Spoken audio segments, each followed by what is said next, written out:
I'd like to call our meeting to order. And the first order of business is to actually move this meeting into executive session.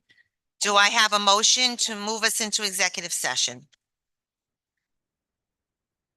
I make a motion to move into executive session to approve the executive session minutes from June 4th, 2024. And for the job performance of an individual pursuant to RIGL 42465A1, and for the review of school safety plans pursuant to RIGL 42465A3. Do I have a second? All those in favor? Aye. Okay, take us out, please. Thank you, Chris.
Chris, are we ready?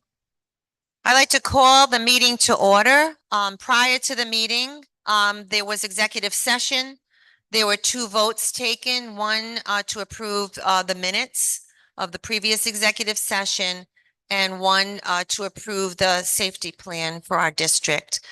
Colleen, would you like to just mention the acts? Okay, and then Do the people at home really need to know where the emergency exit are to the back and to the side? okay, let us take the first order of business is the Pledge of Allegiance. I pledge allegiance to the flag of the United States of America and to the republic for which it stands, one nation, under God, indivisible, with liberty and justice for all.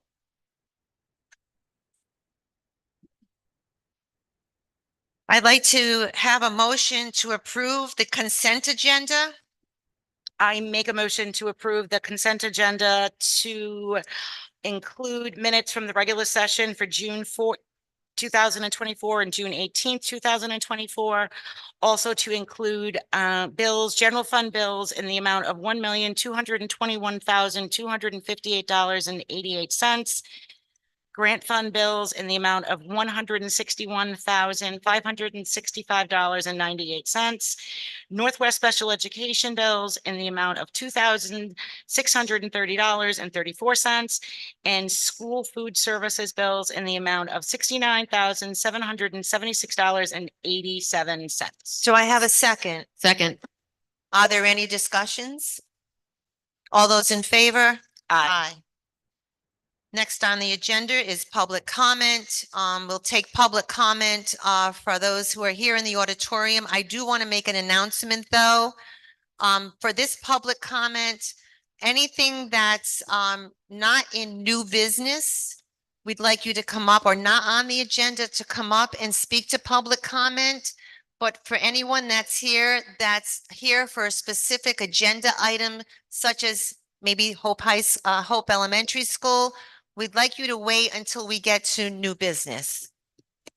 So with no further ado, anybody that would like to come up and make a public comment that is not related to anything on our new business agenda, please come on up. Come on up. And please state your name and your address. And when we're done here, we'll go to the folks at home. Good evening. My name is Robert Caradillo. I am from Westerly.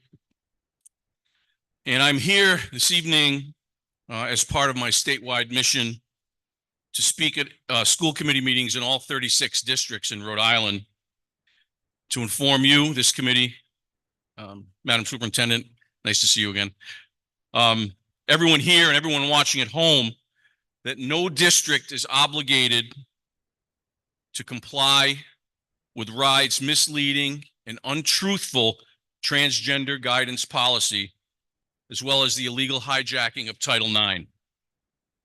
RIDE's guidance is not law. This committee already knows it, yet it continues to support a policy which discriminates against 99% of Scituate's population. Under this guidance, boys identifying as girls are allowed to utilize the same bathrooms and locker rooms as girls, compete against girls athletically, and room with girls on overnight field trips. Teachers are compelled to utilize pronouns as per the student's sexual identity, and there is no mandate that the school inform parents should their child decide to socially transition at school. Things must change. This must change, and it's beginning to. Last month, the American College of Pediatricians issued a statement calling on all other major medical associations to immediately end, and I quote, promotion of social affirmation, puberty blockers, cross-sex hormones, and surgeries for children and adolescents who experience distress over their biological sex. You can see the full statement and video at acpeds.org. Numerous other countries have already stopped these barbaric practices. An easy solution to the bathroom locker room issue is to enact a policy that any student who is uncomfortable using the facilities of his or her biological birth may use a private, one-person, single occupancy facility. Maybe you're already doing that now. Put it in the policy. No distinction should be made for students who are confused with their sexual identities. It's any kid. If need be, convert the present lavatories and changing areas to private ones. Problem solved. Every district has bullying policies which include all kids. Enforce them. A Cumberland School Committee member noted last week when I spoke there the lack of incidents in bathrooms as a reason to keep the current policy. He's obviously willing to take the chance that a young lady won't get sexually assaulted in the girls' room, as happened in Loudoun County, Virginia. I am not willing to take that chance. Your Title IX policy is also inaccurate. It parrots the current administration's hijacking of this law. Title IX was written to protect women against discrimination based on sex, not men who identify as women. It's not the same thing. Nowhere in Title IX is gender or sexual identity ever mentioned. RIDE's current guidance not only does not prevent discrimination based on sex, it mandates it. It's both unfair and unsafe for our girls. Boys do not belong competing with girls athletically. Both of these policies put our young people, especially our girls, in uncomfortable and unsafe situations. I hope Scituate parents will not accept this. I certainly do not, and I promise I will fight with everything I have for as long as it takes. 20 states are currently suing the Biden administration over Title IX. 10 of them have been successful so far, citing the exact reasons I mentioned earlier. Many, if not all, of the remaining 10 will win. Others will join. Those that don't, as well as districts that don't, will doubtless be sued by their own families and residents. Your choice. And every single one of these families, and your solicitor knows this, who have kids affected by your transgender and Title IX policies will have standing in court. One cannot legally seek to protect a segment of the population while simultaneously discriminating against the rest of the 99%. Almost done. The Westerly School Committee's new policy, when completed, will right the wrongs I mentioned earlier. Your new policy must do the same.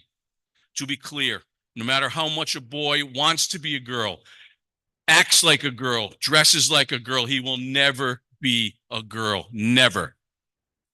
Same with girls who identify as boys. This is not an indictment against these kids. This is fact. Following Westerly's lead in writing your own policy will make certain that Scituate's kids get the safety and privacy that they all need and deserve. We will get Westerly's policy to you when it's completed. What you need to do, I urge you, is to get this on your agenda within 30 days. I don't know if you have another meeting this summer, but get it on your policy as soon as you can and get started drafting a new policy. We will hold this committee accountable. Thank you very much for listening. God bless the families and the children of Scituate, and God bless the United States of America. Thank you very much for listening.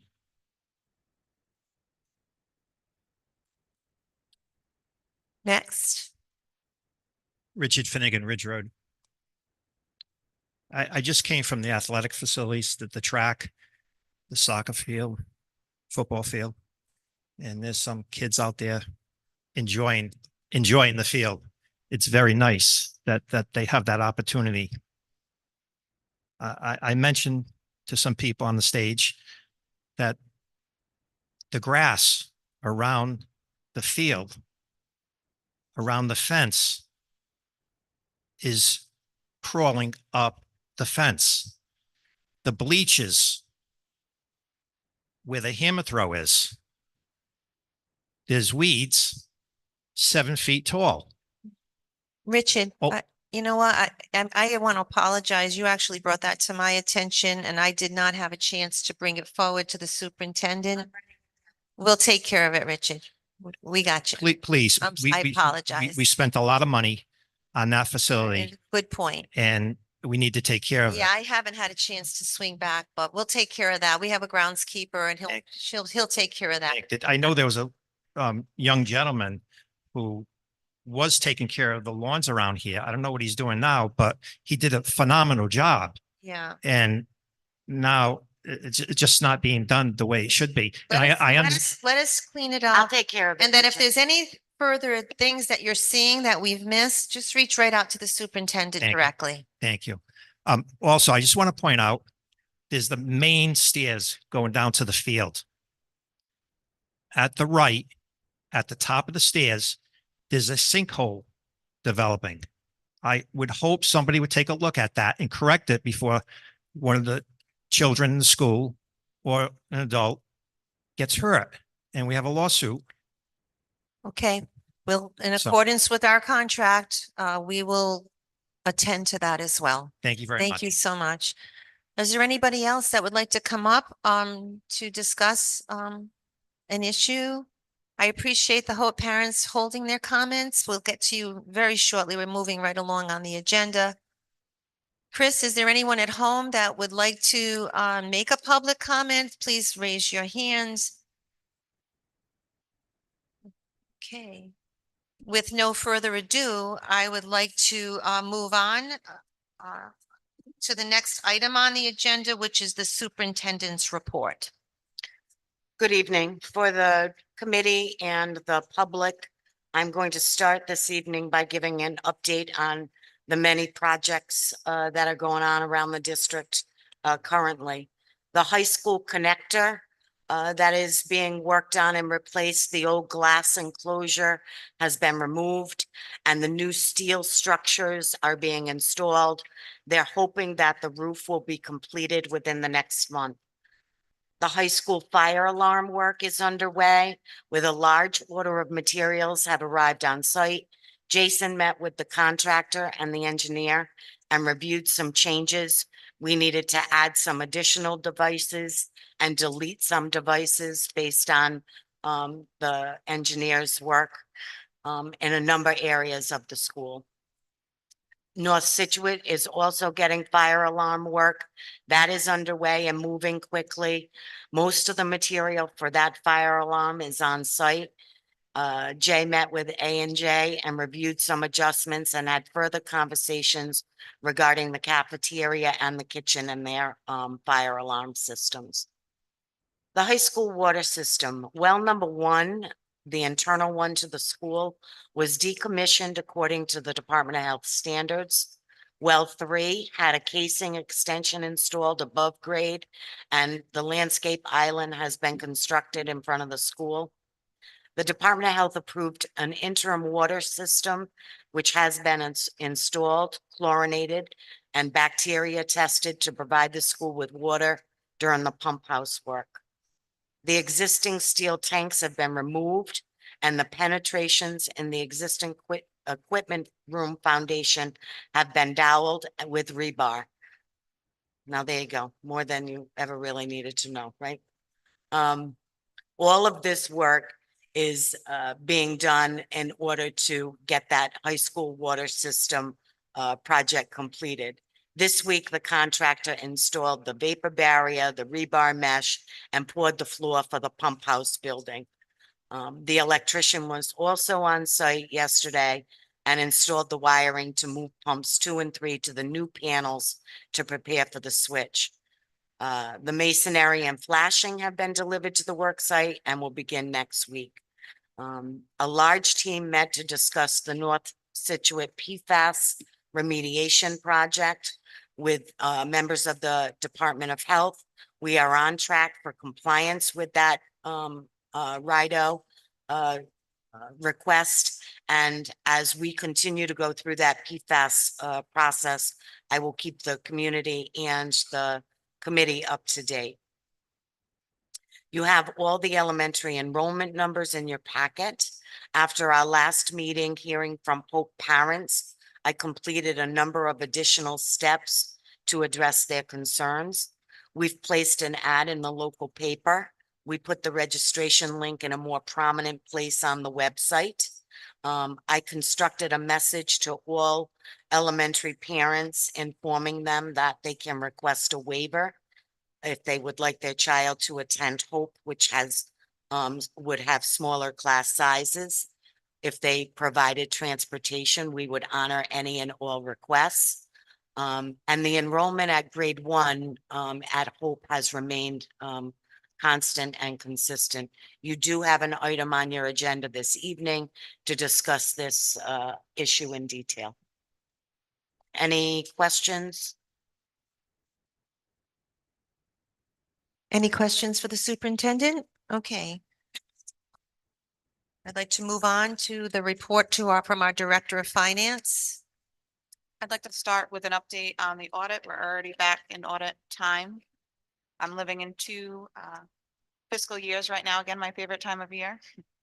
So our audit commencement paperwork was received. Initial documentation preparation has begun. There are several additional asks in 2024 in all districts. An example of one is a disclosure of all subscription-based IT arrangements as part of GASB Statement 96. I just wanted to give an example due to the fact that they are time-consuming new asks. All that has been asked of us so far has been immediately handed in. The auditor plans to begin in-house testing tentatively in September. So as of right now, it's just email requests that are being sent back and forth.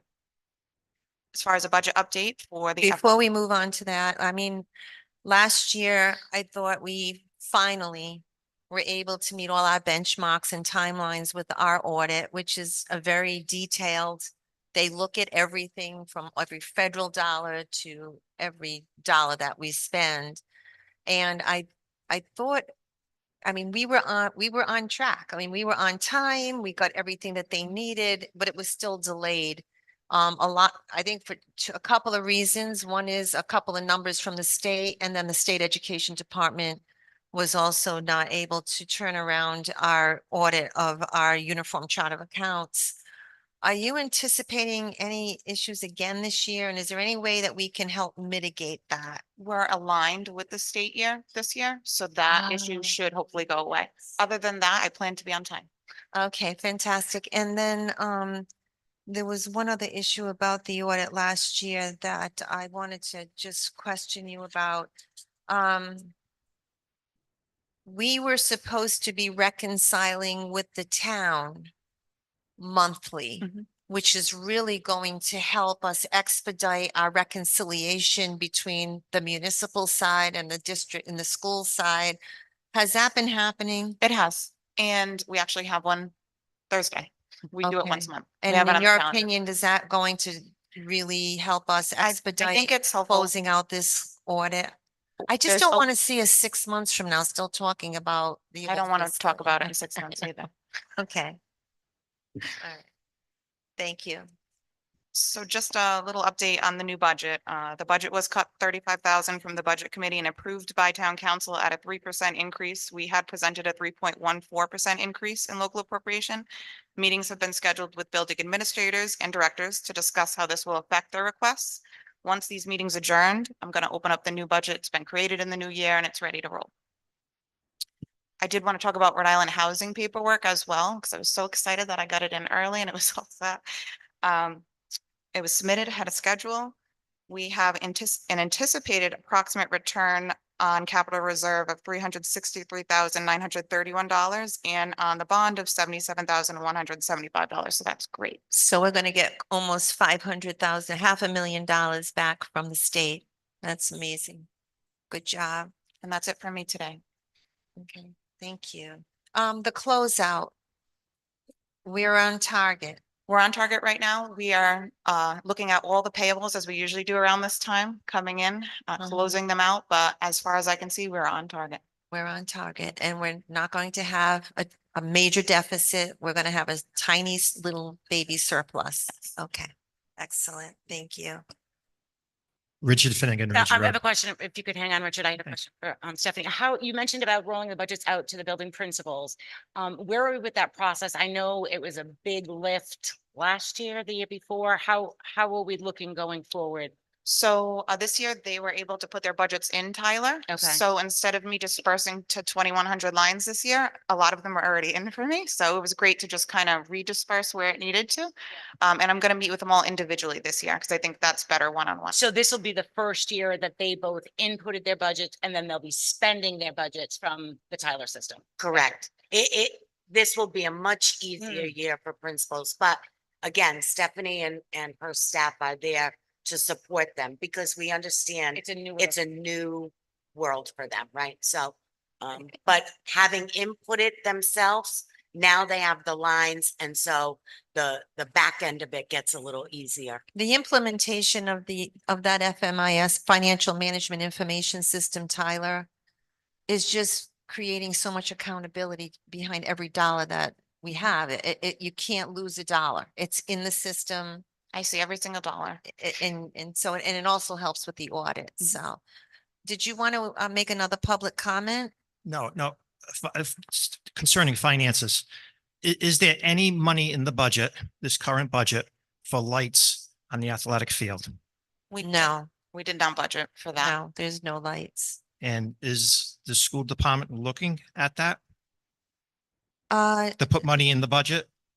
In the budget, so we can get lights? Not at this time, because when we entered into the contract with the, the other parties, RAD, RGB and Gale,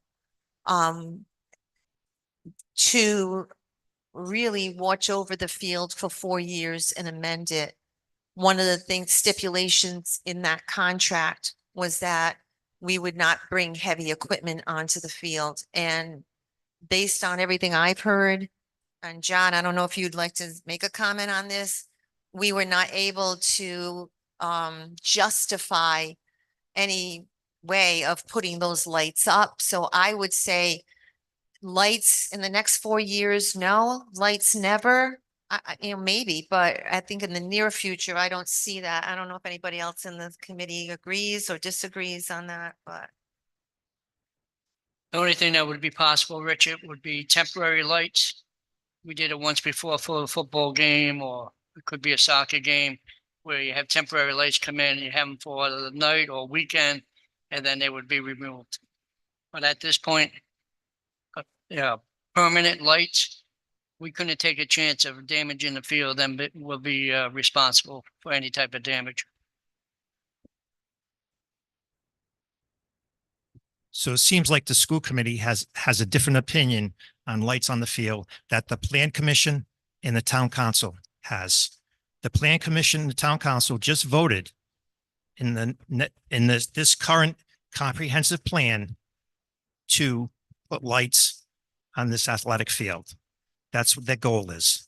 But before this, I didn't hear that, Richard. Where did you say that it was put? it was a joint meeting between the plan commission and the town council at Oh, the Miss Hill. joint meeting nothing Yes. has been communicated with us. And obviously, if they would like to give us $400,000 for the lights, we'll take it. Well, that money's available because at the financial town meeting, it was stated that we have reached our 4% cap.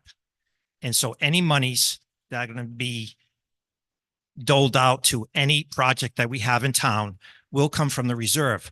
So we have a reserve to put lights on the field. So I would ask the school committee and the superintendent to start looking to put lights on the field, because eventually that's going to be a source of income for the school department. And I agree, but I just want to make sure that it's understood that it's a much bigger process other than let's go get some lights. We meet monthly with the school construction committee and we look at every single building that we have, Richard. We have roofs that need to be replaced.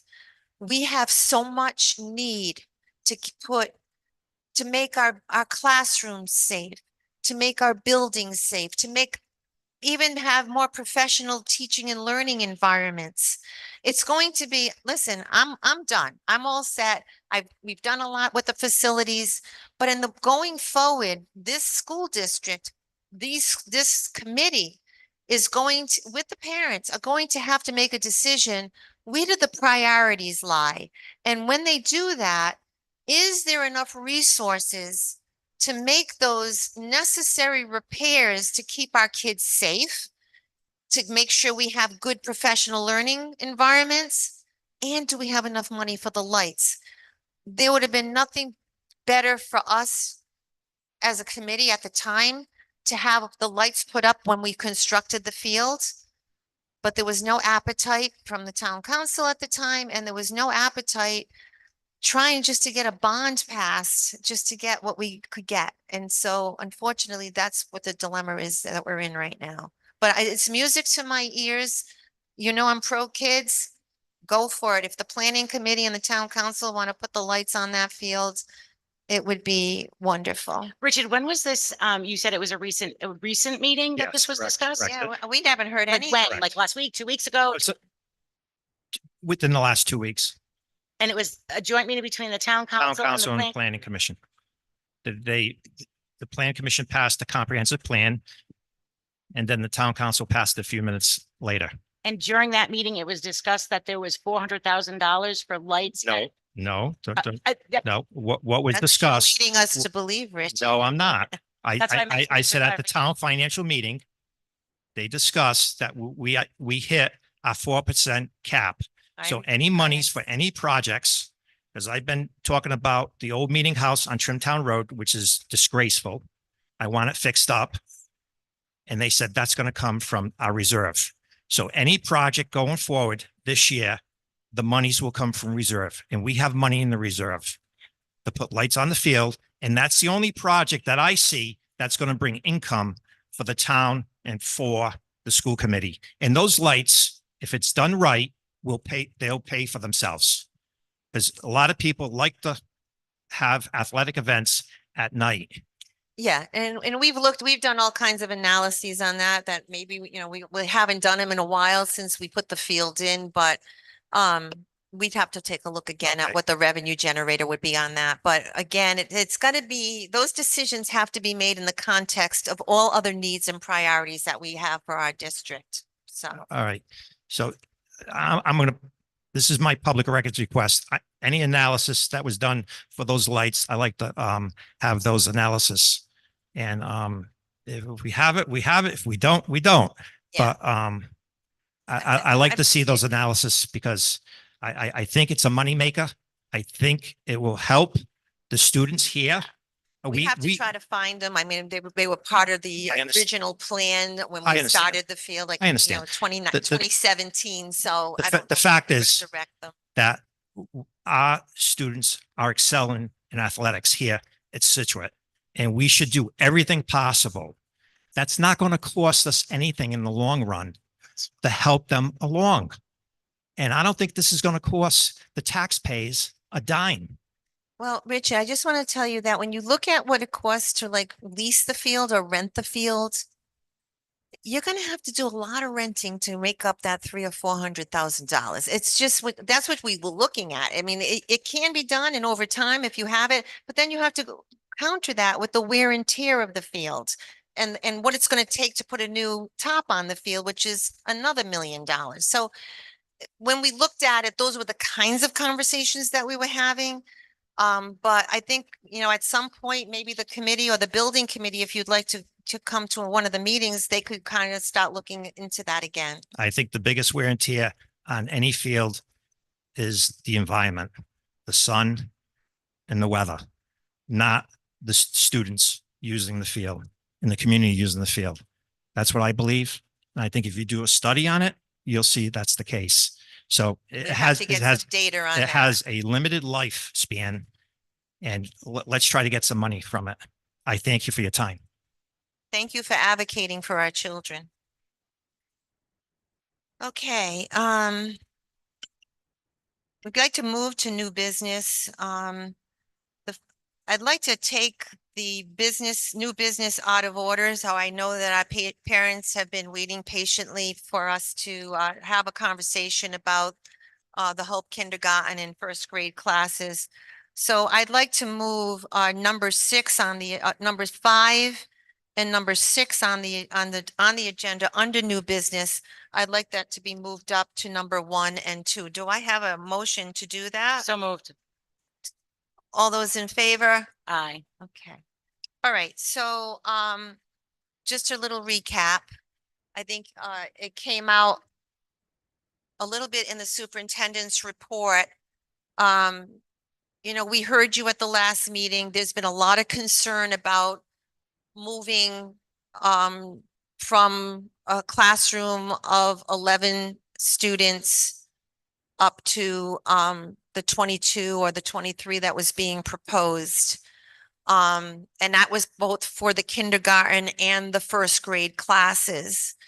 And we said that because the budget was prepared and was very tight, we had, again, just to remind people who may not have been here, just the COLA to meet our contractual obligations for COLA increases and step increases. And correct me if I'm wrong, Stephanie, it was over $400,000 that we had to, and then we took a reduction in state aid. So I just want to put that backdrop on it because, there's, again, competing priorities. And so the budget was built with a very, very aggressive, what we call a turnover number, where positions have to be left open or they have to be eliminated. And the superintendent was charged with eliminating 2 of those positions at the time. So that's kind of where we're at. And when we looked across where the priorities were in the district and so on, we saw that the enrollments were going to be low again at the at the elementary level, and in particular at the Hope School. And so a decision was made or was being proposed. I don't think any decision has been made because what we also promised you is we would let it stay open to see if we could see if the numbers went up. But it was proposed to go from 2 classes to 1, 11 students to 22 or approximately, and I can have the superintendent. We also said, as she had mentioned, that we would go back out and we would really do make a concerted effort to do advertise for enrollments and see if we could get those numbers up so we could justify having a classroom with just 11 students in it. And we also put, we put the links on for kindergarten registration. We reached out to every parent in the first kindergarten and first grade in both Clayville.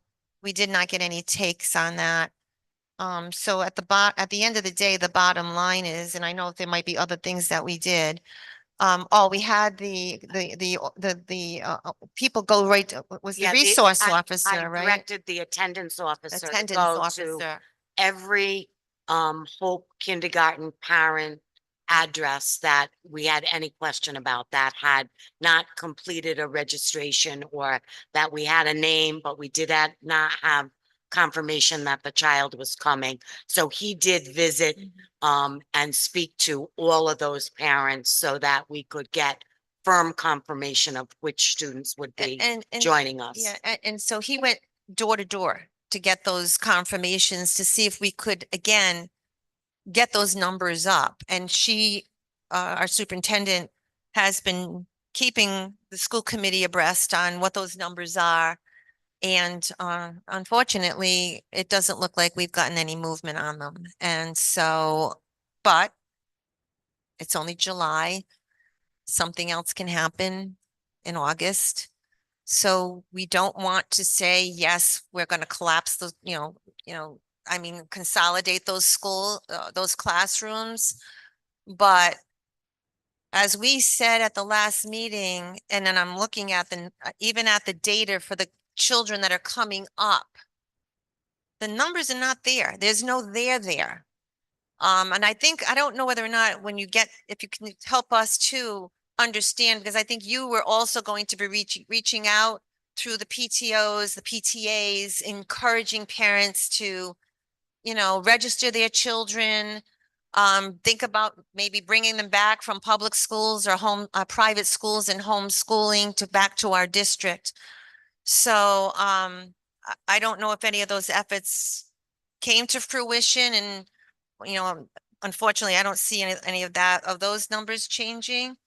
But, at this point in time, we're at the same point we were the last time we met, and I don't want to be the only one talking here. So I just wanted to put the frame on it, where we were, what we promised to do. We followed through on that promise. But at the end of the day, we're still at those same numbers. And so does anybody else in the committee like to make any comments about that? While this line item does say discussion, action, vote, it really is up to the superintendent the superintendent has this authority to make this decision. Although she would like to hear from the school committee on, if we want to give her any guidance in this. And the only thing I would say is I'd like to, continue to give you the authorization that you already have to continue to monitor this and make the best decision that you think is possible for the district, because it does continue to change. Sleeve that you're considering, but there's just so many moving pieces. It's hard to even nail down what those are, but it is your authority to do this. And we support you, or I, as one school committee member, because I don't want to speak for everyone else, support you in this authority that you have, because you do keep us abreast. I do want to can I just?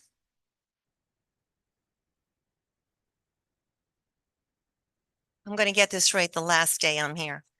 I do want the superintendent to talk a little bit about one potential opportunity, which is with North Scituate Elementary School. So we do have seats available at the North Scituate Elementary School. And I know that we were talking about trying to get parents to come to Hope, but we can get those class sizes down by filling some of those empty seats at North Scituate Elementary School. So we've been looking at everything to make this work. So go ahead, Laura. Yeah, so I look at these numbers every single day. And there are 17 open seats at North Scituate, and Power School currently has a new feature where we can take every kindergarten student in the district and it will map. It'll put the child on a Scituate map on the road that they live on, so we can see exactly where every student is. And there are students that are close to some lines that we potentially could move out of Hope to North Scituate, to some of those open seats, to try to make the classroom sizes more equitable.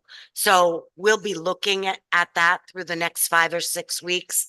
And as I said to Chairman Dias earlier this evening, we look particularly the first week of the month, because that is when people move. If they're renting, that's when we see some movement either in or out. So we will be looking closely the first week of August for any movement in any of those numbers. So potentially a lot could happen between now and when school opens. Lori, and it has been past practice where if an incoming kindergartner, and that's the first child to go into our school system, gets moved from the Hope District to North Scituate District, they get to stay there throughout the duration of their education. That it's not just a 1-year thing unless they ask to come back. How does that work? Yeah, the way that it works is if we move a child from one school to another, then that child, as long as the parent absolutely wants that, it stays at that school until they go to the middle school.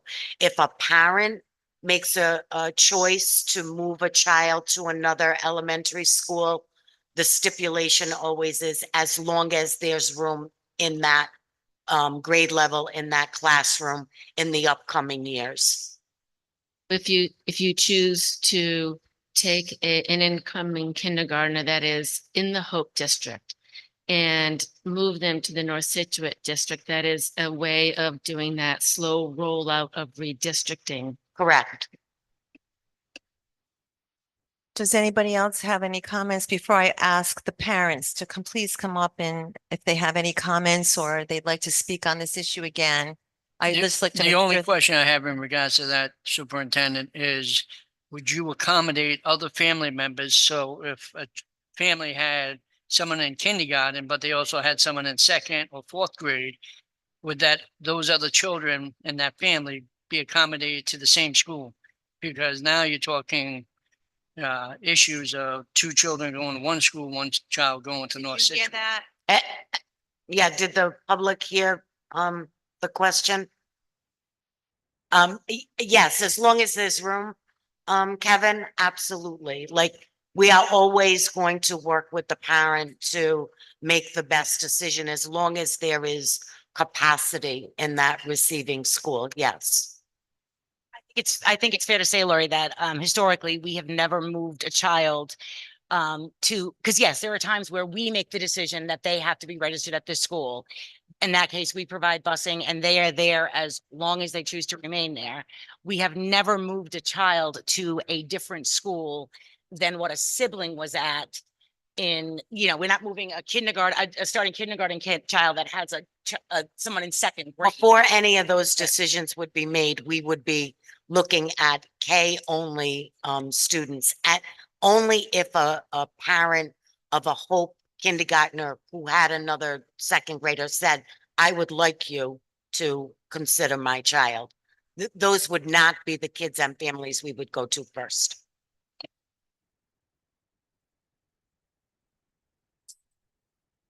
Okay, so if there's no other comments by our school committee, I'd like to offer public comment to our parents. So please come up, state your name and your address, please. Full address?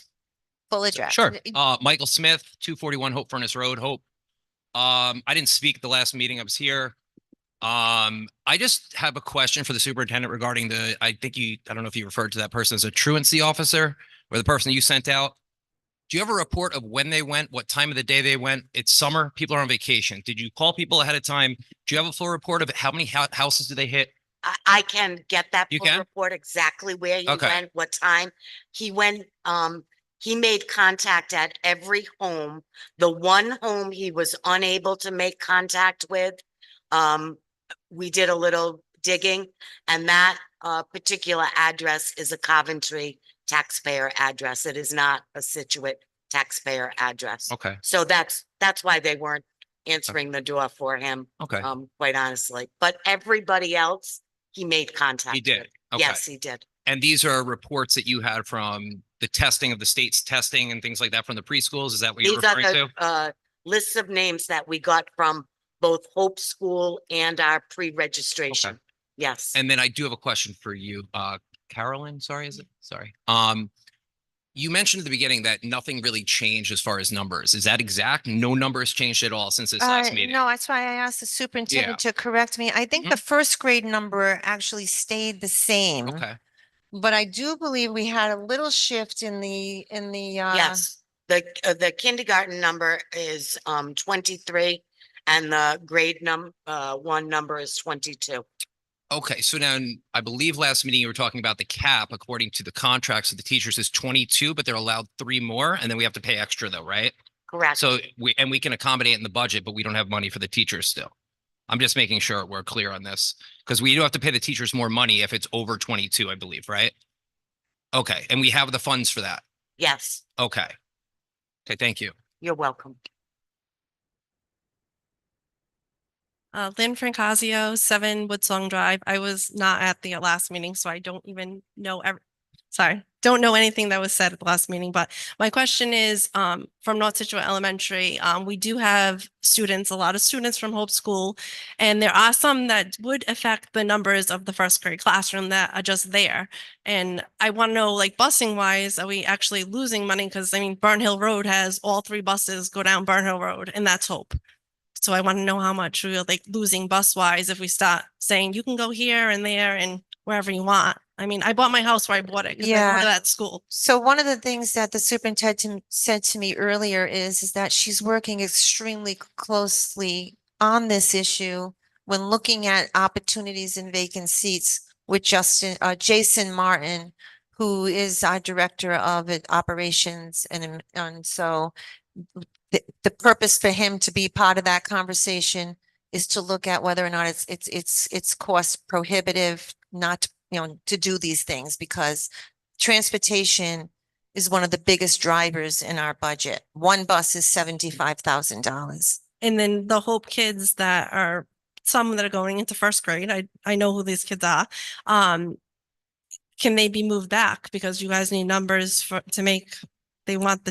We would, and as I think as Erica McCormick said, that is not something that we would really embrace. We want continuity for the child, so. But I if thought they the started that letters- school, that they would have the option to finish the school. In the past though, like when my daughter was here, because I've been here for a while, the letters that when you request to go to a certain school, they're only honored for 1 year, I thought. And then if not, if you lived in that district, you had to go back to that district if numbers were, the line moved or whatever.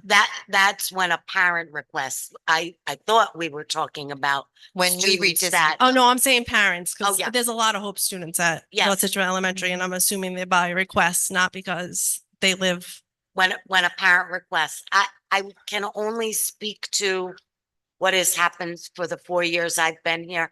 I've never had to take a child that has been at a school, even as a parent request, and move them back. Clayville did have it in second grade. I'm asking though, if a parent is sent a letter to you requesting to go to North Situate Elementary, and now you're looking for the numbers to move around in some of these classrooms, would those students be moved back to Hope where they live? I'm not understanding the question. Can you say that one more time? A parent, if I sent a letter that I wanted to go to North Situate Elementary and I lived in Hope. Yep. And it's one of those first or kindergarten classrooms. Yep. And it affects the numbers, Seven. would that person get moved to help out the the numbers at Hope? Will they be forced to go back because they sent letters? Because we have a lot of Hope. I think what she said is that the letter allows the superintendent to do that, but we've never done it. So we've tried to keep the student in the class. Well, second grade at Clayville had this happen before. It it was- has? yes. I'm not aware of it. I don't. Say that again. Second grade at Clayville, what happened? Had students that were requested there because they had to move them out because the people moved into district there and they got sent to North Situate Elementary. So what? Skylar. Yes, you're right about that. Okay. At Clayville, right. So the way it's always been in this district is if that, and I think we've said this, if a parent is making a request, it's a year-to-year request. So yes, we're asking them to provide transportation, and we're saying that we're basing it on a year-to-year basis. Okay. Because, but as far as if the district is moving a child from the beginning and registering them at, Clayville or Hope or wherever it is, that child will be transported and they will remain there. We register them. Oh, no, I understand if Okay. you permanently move them, but I'm saying if a parent, there has to be requests at our school because we definitely have a lot of Hope students that are moving up our classroom numbers when they should be in Hope.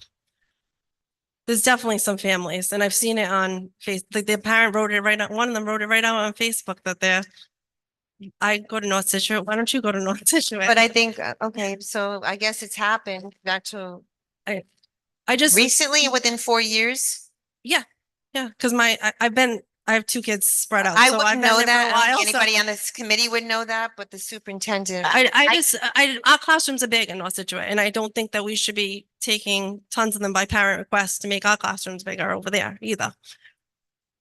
Like my kids had 22 students like since kindergarten, and there's been kids that there's other kids in our school. I'm not going to name names, obviously, but But if there's a classroom with 17 students in North Situate Elementary School, and two parents want to opt. oh, that I understand, but They there's can bring classrooms those to that you're looking for people for. There's a few. Oh, they're looking for people to go to their schools. yeah. Do you know of anybody that would like to take? I don't know if they're gonna go, but I must think that they're by parent request is what I'm saying. They weren't put into our school, just you guys didn't move Oh, them you there. and you Well, would if like those us to Hope move. Parents Oh, I that are see what at she's- North now I Situate get it. want to go back, All they need to do is I don't think they No, want no, to go con- back. I'm just saying it affects contact these- my office and I'll She's be saying happy. redistrict them. I'm not gonna unilaterally move them because I've never done that. I'm saying put them in their original district. I don't want to stuff. I Okay, just, everybody, hold on. just- I know it's emotional, I'm but just saying if it helps redistrict and move, make things more even out through the right, that classrooms. did come back to us and so you want us, instead of offering an option for the parents to do, not that you want Not that, but what new, you're I'm saying saying- is, let me just make sure that I can clearly clarify for all of us up here. What you're saying is, instead of it making it optional, that we could redistrict and notify parents I that, just,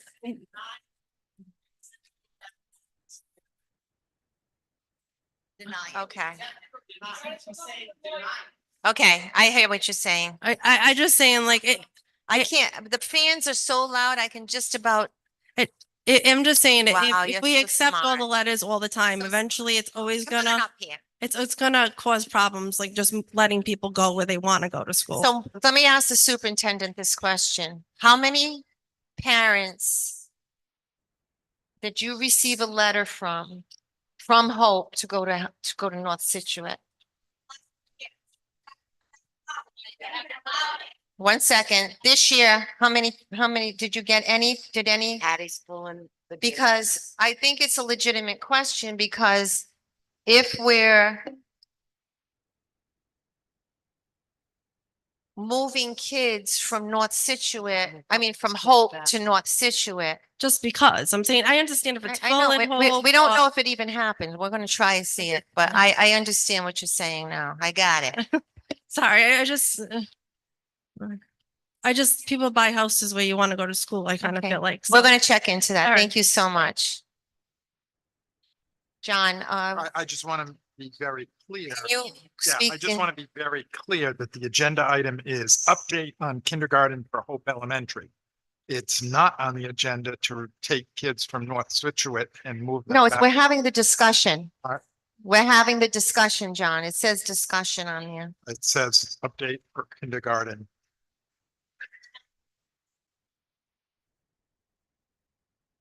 Well, why is that under this vote? John, are you Because those, concerned? because the parents who are being discussed do not have notice to be. The parents who are being discussed. Which their school, that's not on this agenda. The are being discussed now, moving them from North Situate to Hope. That is not on the agenda. And if the committee wishes to. discuss John, with all it, due that's not- respect, it's part of the whole conversation on enrollments, and it was discussed at length at the last meeting, and it wasn't on the agenda. So I want to continue with this. I just want to, I want to give them an opportunity to say, it. I don't think it's an open meetings thing. It's a discussion I'm on giving- enrollment and ways of moving enrollments around. Carolyn, I'm giving you my advice. It's up to you whether you wish to follow it. I just think we need to tread carefully. I agree with what Carolyn, what you're saying. When we had this discussion last time, it was under public comment. So a conversation, this is a public meeting, so there are certain rules and regulations we need to abide by. We as a committee cannot discuss anything, take action or vote on anything that is not on an agenda. The conversations that we had at our last meeting were very widespread, and all of it was driven under public comment by our audience members. So I just think that, but as you said, Carolyn, these things do pertain, they're correlated back to Public comment. what the enrollment numbers would be at this particular school. So. All right, it's Matthew Allen, 159 Hope Furnace Road. I think what she was getting at is there a criteria pre this conversation in the sort is there a reason, because Timmy goes to school in North Situate and my son's friends with Timmy. Now I want to send my son to North Situate, but I live in Hope, I think is the issue. Was there any criteria to why you're accepting them into another school on the other district? If I'm not mistaken, was there a criteria? Or are you just like, I wrote it like mine. When I petitioned and we talked last time, I petitioned for an IEP and it was a specific reason. It wasn't just because I liked the school and I wanted him to stay there. It was a learning situation.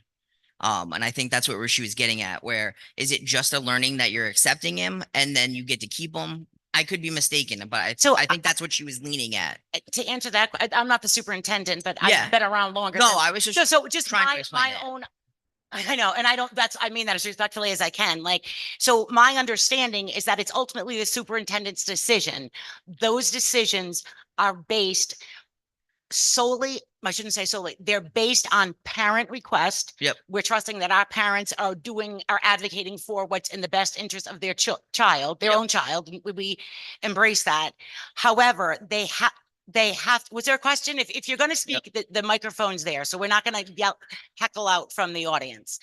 The decisions were made when the superintendent makes that decision.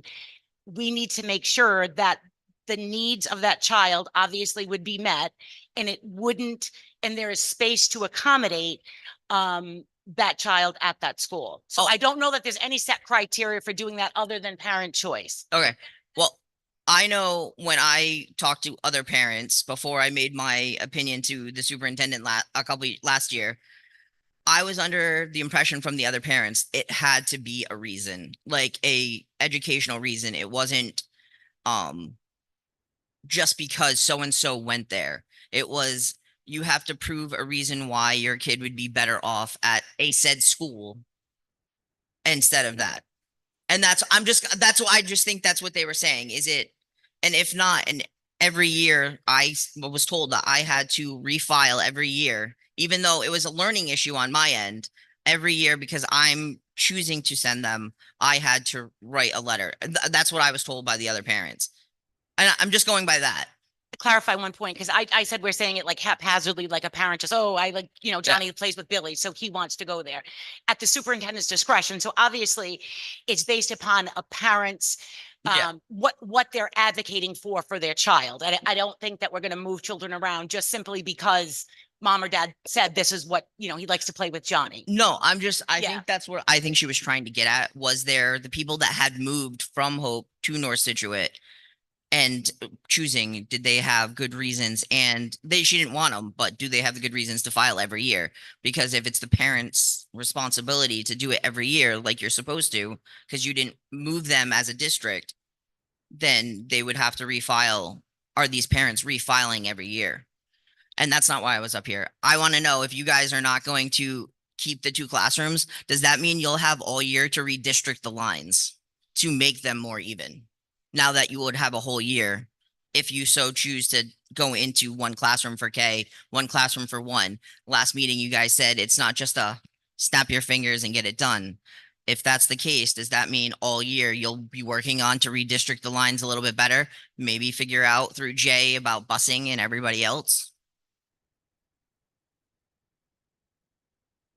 So meaning redistricting, like the entire district, looking at overall this, 600, however many elementary school students, and this was what would, so To a changing. certain degree, yes. Like for the ones that some have 2 buses going down, 1 to go to Clayville, 1 to go to Hope.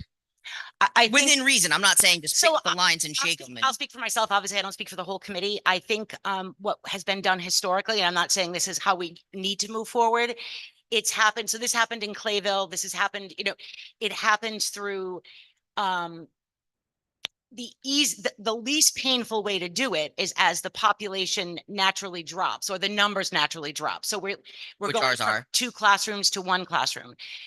Could we look at redistricting the entire district? Yeah, we absolutely could. But as a parent, there could be some very difficult discussions and very difficult. So my kid's been at, Hope or North Scituate or, K1 and 2, and all of a sudden we're going to come up and say, you need to move to there. So I think it's I'm not saying it's something we wouldn't do, but it's and it's not about the work being done. It's about the impact it would have on kids. Does that make sense? But we've looked at it. And again, we came into this conversation last time we met. We have looked at coming to 1 elementary school. we tried to see what that would look like if we could just just have one state-of-the-art elementary school. That was looked at by that building committee. And when they did that, they looked at the different districting. The other thing that looks at the districting, and it wasn't feasible, by the way. The other thing, because of the busing, it would take too long to get the kids to one location. But the other thing that's really, really important is the NASDAQ report that comes out every year for our district. It talks about students, birth rates, enrollments. This does provide the districting based on their expertise on where those lines are drawn.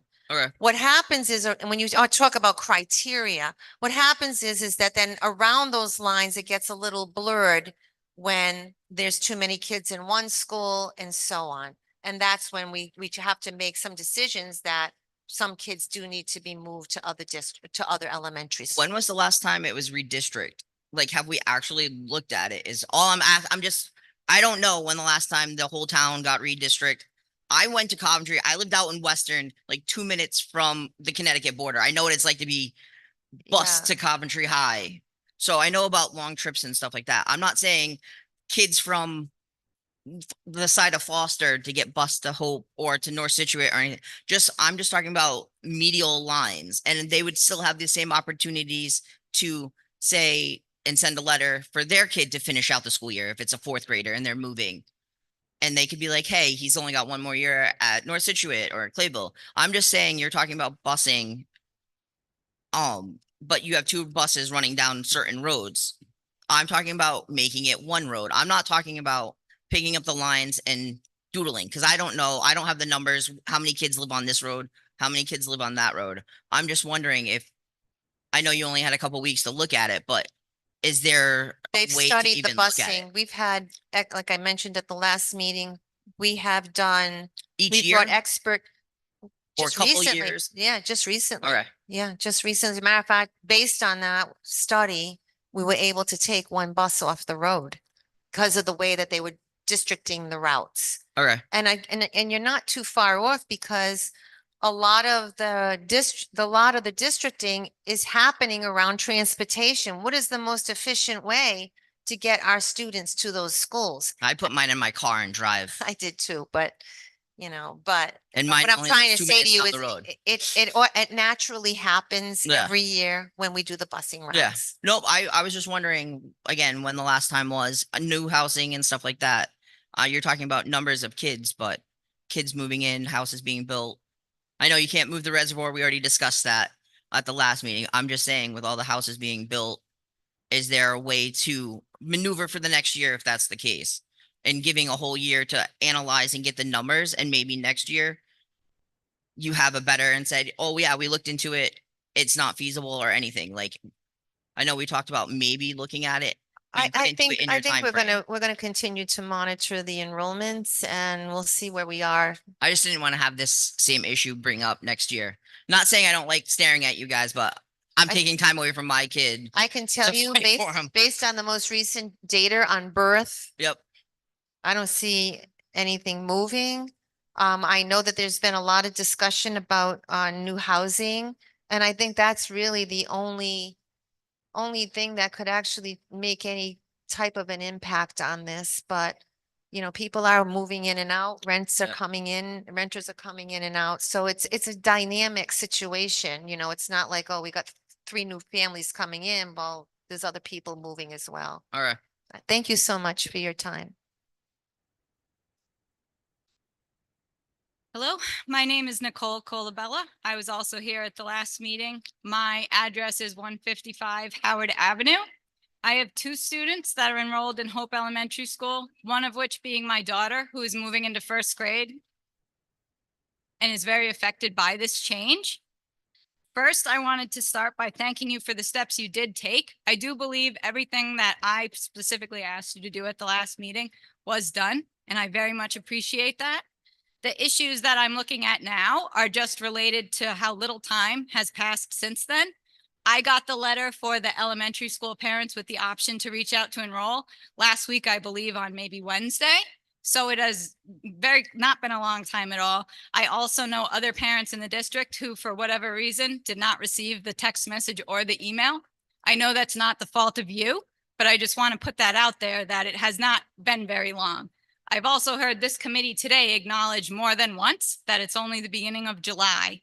And so with all that said, my first question is to retain the 2 kindergarten classrooms, what number of enrollments are you looking for? I asked that question last time and you weren't able to give an answer. So I'm hoping this time you do have something. Like how many more would be needed to keep the 2?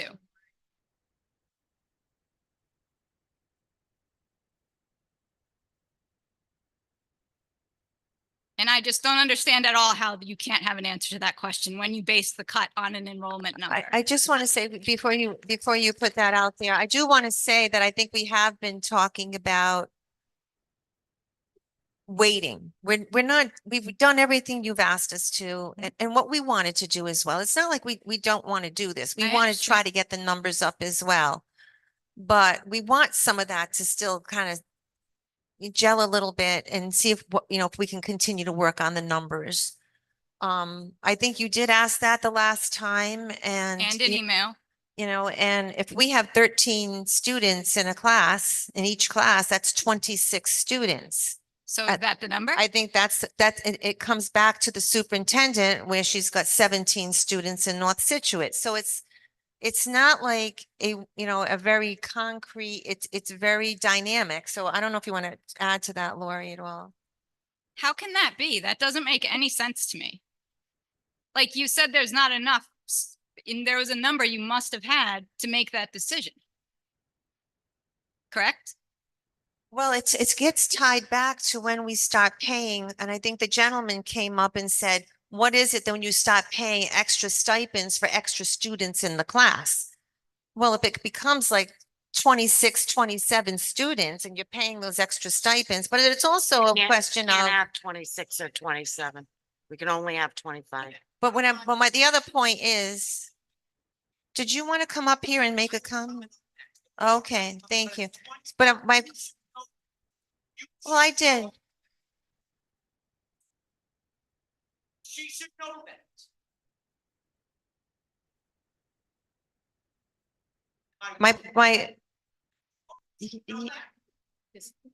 No, I don't know every little detail and every single contract and every single budget and everything that's happening in the district. Maybe when you run for school committee and you can sit here, you can know everything. But let me just go back to what you were saying. And I thank you for your politeness and for not screaming out and for being respectful. I do want to say that we have heard you. You were very articulate when whatever you wrote. We did follow through on a lot of the requests that you had. We're not done looking at this. I'm trying to help you understand what that line is, whether it's 25 or 26, it's 25. We also, for me, but the point I was trying to make before I was so rudely interrupted, it's not just a question of money for me. And this is the conversation that I had with the superintendent. It's a question of the kids. I don't want 25 kids in that classroom, not in a Title I school. That's my position. So, but with that said, we also can get by at 22 or 23. So there's a fine line there. I don't want it to be more than that. So I think the gentleman behind you asked about that number, and I said, let's try to see if we can get it up a few more seats. Isn't that what I said? I did say that, didn't I? And that's what we were trying to do. And we haven't been able to move it, especially on the first grade. I mean, you're not going to be able to move it if you don't have a number you're aiming for, though. Like that to me is just ridiculous. Like I think there needs to be a number we need to get. You can figure out what it is based on the laws. Like I said last time, I don't work in education. I'm here on behalf of my children. I don't know. I'm open to new information. But I just feel like we need to know what number we're looking for because my follow-up question is what happens if we reach that number this summer? And if you don't give us a number, that means you don't have to do anything. Nicole, Yes. what makes this fluid is the opening in North Scituate. What makes this fluid is the potential of incoming kindergartners that could go to North Situate to bring these numbers down. If North Situate was full and there was not a single spot in North Situate, if Clayville was full and there was not a single spot in Clayville, and then Hope would come to the maximum number of 25 by contract, that would force our hand. But we don't have that situation. We have a fluid situation that we can't give you a hard number because things are fluid because of the openings in other schools. And I know that we heard from parents here that, ask parents if they want to go to, from Clayville to Hope, and maybe from Hope to North Situate. That's the fluidity that we're addressing daily as a superintendent is looking at it. And I believe that's why you can't be given a hard and fast number, because there's openings and things are fluid. So what you're saying is the only guarantee to have the 2 classrooms would be if every other school was full and we were able to reach like 25, that would force your hand. And until then, you can't commit either way. I'm saying that is something that's being considered at this point. Things are not always black and white from our point of view. I definitely understand that. And that's also why I don't understand why the vote already happened and why we're agreeing to vote on it again today. If we're saying we don't have the information that we need to be able to make an informed decision, and we won't have that information until closer to the beginning of the school year. At minimum, I would really request that we can hold off on this vote until then, because I feel like it just impacts so much between the students. the I think morale, that's the what we're community. saying. We're not ready to, we're not voting. We're waiting. We're Okay, gonna so wait. it does say there's a vote today on the agenda, and that's No, why I mentioned when that. every agenda item, it gives you the option to vote. You could do the option to vote, to discuss, whatever it says. So, yeah, no, we're not voting on it today. We're Okay, waiting. so no decision will be made today either No, way. not at all. So Nicole, to that point, we always put discussion, action, vote to give us the option of that Option. Okay. without Thank you. violating Open Meeting Act laws. Honestly, Nicole, my personal opinion, if I was a superintendent, is you got to look at the overall numbers in the town, in the different school districts. So we have to also justify to the other schools. So you got 2 classes of 11. They have 22. How do you feel the parents are going to be at North Situate and Clayville? No, it sounds like redistrict is needed if that's what we're doing. Why do you feel that you would need to have 11 and they have to have 22 in a class? I don't think it's fair that they have 22 in the class. As I said last week, to me, this whole situation would be an opportunity to improve classroom sizes across the district overall. Yeah. My favorite thing about this district has been the small class sizes. And I spoke at length last meeting, and I sent an email to the whole school committee, and I made my opinion pretty well known and how it affects me and my kids. So I don't necessarily want to go into that now, but we could be the envy of every school district in Rhode Island with low classroom sizes. And I feel like the solution that we have, thank you, right now is that we have low numbers at Hope. And so we're going to combine them. And when we do that, according to the numbers that were attached to this meeting, the kindergarten class at Hope is going to be the largest kindergarten class in the district. Hope is also a Title I school. And for me, this really affects me in my first grader going in, because that's a 22, 23 child classroom right now. And that's a big number already, in my opinion. But because it's a Title I school, and because of the information I know from the other parents being involved, that classroom has 7 students with an IEP. And that to me is like a really terrible balance for just one teacher. I know we could get the paras, but we've had trouble getting and retaining them. We've had to go through agencies to get them. I don't feel like that's a guarantee that we could have if that happened either way. And also IEPs right now going into first grade, only 7. There's potential for other kids to have issues as they grow older. My son only started requiring extra support when he was in the 2nd grade. And so I really just have big thoughts about this. And I feel like, there's a lot that could be said. I'm obviously very passionate about it. I appreciate you hearing me out. And I hope that we can, see what happens with the numbers going forward, and that you strongly consider keeping both of these classrooms. Thank you.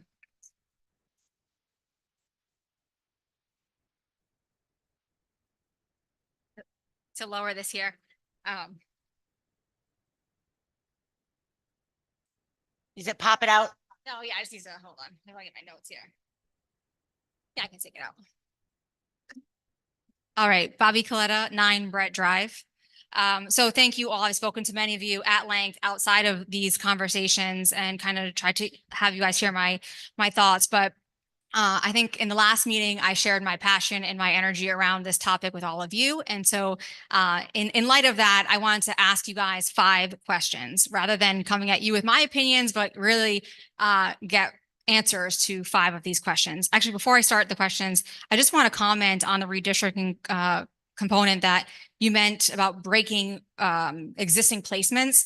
As we said in the last meeting, is redistricting does not need to be that we break students that are already in Hope, North Scituate, whatever have you. It could be a go forward plan in that redistricting model. So you do not need to displace and break and upset the Clayville or North Scituate parents, right? That's not what we're asking. We're asking that there's a better go forward plan that has more equity. And the comment around a student wanting to go to North Scituate versus and being a Hope student, and you said, we didn't want to, there was there's reasons for those exceptions, but I would say that then that is discriminating against the kids at Hope who are at Hope. All right, so to go on to my questions. So number 1 is, I think we don't have the answer to this, but I would like a follow-up, is how many students in North Scituate are exceptions that reside in Hope? So how many kids live in the Hope district that are actually attending North Scituate? Number 1. Number 2, if we have a surplus budget, as all of us have come to know with you guys commented to us about the FTM and all the other budget meetings and since have done our due diligence, if we have a surplus budget, is there a reason we did not ask for more? I know Chairman Diaz, you mentioned that we didn't get state funding and that there was, COLA relief, but all of those things are information that going into a budget season. So I ask, why didn't we ask for more? It's my second question. All right. I want to know, Superintendent Andres, what is your commitment to being in the kindergarten classrooms to witness the challenges of these teachers when they supersede 23 kids in the students? I would like a commitment from you on how often you'll be in these classrooms to see the struggle of these students and these teachers having to manage that size student body. Another question that I have, and again, if you guys have answers to any of these, please feel free. I would love to hear answers now, but I certainly understand that you guys don't want to be put on the seat here. But and then to the earlier point about how many students that we have, it sounds as though to many of you that we have to be fully at capacity. And I did a little homework and I was looking at the social media that you guys were talking about in this third-party company, and we filmed seniors talking about what is the strength of Scituate, what made Scituate so great for you. And I think even some of the folks on the committee, your family members and others were participating in that and saying, it's the size of the small community feel of Hope. It is our strength and we need to lean into that. And by us doing this type of change, I think we're leaning away from our strength. I think that's doing a disservice to our communities. All right. And so obviously, we said that we're hearing the number is 25 and that we need to get to. So I appreciate you guys reaching out and putting their registration at the top of the website. I appreciate that. I want to note that the superintendent's message for the families went out on Wednesday before a holiday weekend. So my guess is that many folks did not really may have not caught that. So I would ask that you resend that information out again. And then how many students will we need to get to ensure that we'll get a paraprofessional for those class sizes, right? It will require a paraprofessional with the size of that. And then my last question is there a reason why we held on to the curriculum director and the assistant superintendent, which was then the CFO, all which were paid, so the assistant superintendent was paid for ESSER funds. Those ESSER funds are now no longer in play, but we kept that position and eliminated a teacher. So is there a reason why we remain top heavy and have chose to eliminate a student? So my 5-year-old son will have to be in a room of 25 kids. Is there a reason why we choose to retain a curriculum director, a superintendent, assistant superintendent, a CFO? I feel like we are really very, very top heavy. And I feel like if you guys all really do care about these kids, you guys would look at that very hard. And that's all my questions. I welcome any comment. I know some of these can't be answered right off, but we were writing them all down and I appreciate and that's why I was just wanted you to get all your questions out. So the first one is as far as, we do not have an assistant superintendent. We have You have a curriculum director. okay, so I just want to be clear. I wanted to make No, no, sure. so there- the cur- so- Yep. Yeah. So what I come to understand about this, is that the superintendent used to have assistant superintendent, which would then became the CFO role. And then the ESSER funds funded a curriculum director. So then we had a superintendent, a curriculum director, and a CFO. And the CFO used to be the assistant superintendent. So now we have 3 positions. And so this is no attack on whoever Yeah. is making that, but we are very, very top heavy, where before we used to only have two folks filling that function, right? So Filling the that- curriculum. that's not correct. I just want to, so when I started doing this 12 years ago, we had and none of these people were at the table. We had a superintendent of schools. We had an assistant superintendent of schools. We had a consultant superintendent that came in. We did not have a curriculum director. And we did not have a business manager. So we had an accountant that was in that position. So there's been shifts in the positions where we retained a superintendent and assistant superintendent initially. The assistant superintendent's position truly was that of a curriculum director, but they were named as an assistant superintendent, paid as an assistant superintendent. Then the superintendent at the time truly functioned as the business manager. I know this is so convoluted, but we're a small district and many people wear multiple hats. The shift came when we removed the assistant superintendent position 6 years ago. Yeah, and then we hired a business manager or So we need a business manager and a CFO and a curriculum. no, a CF, we're a small district. We can call them CFOs. It's a person, it's Stephanie. like Okay. the The director of director, it's Stephanie, finance. Director of Administration and Finance. Okay. Yeah, I just think we need to look at the levels that we have, and we cannot take away from our children. And so I understand everyone, the economy being such. I know my job, we're doing reduction to force all the time, and we are having to do more with less people. I think we all have to rally around that, but I think that we have to look at the administration. And like I said last time, shared resources, but I have large concerns, and this will come out in FOIA, right, of the salaries and also the changes from the last 5 years to now, because I am concerned with the top heavy administration that we have here in Scituate.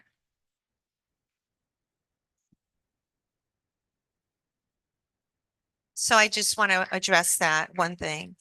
So we repurposed the accountant and we created a higher level director of administration and finance.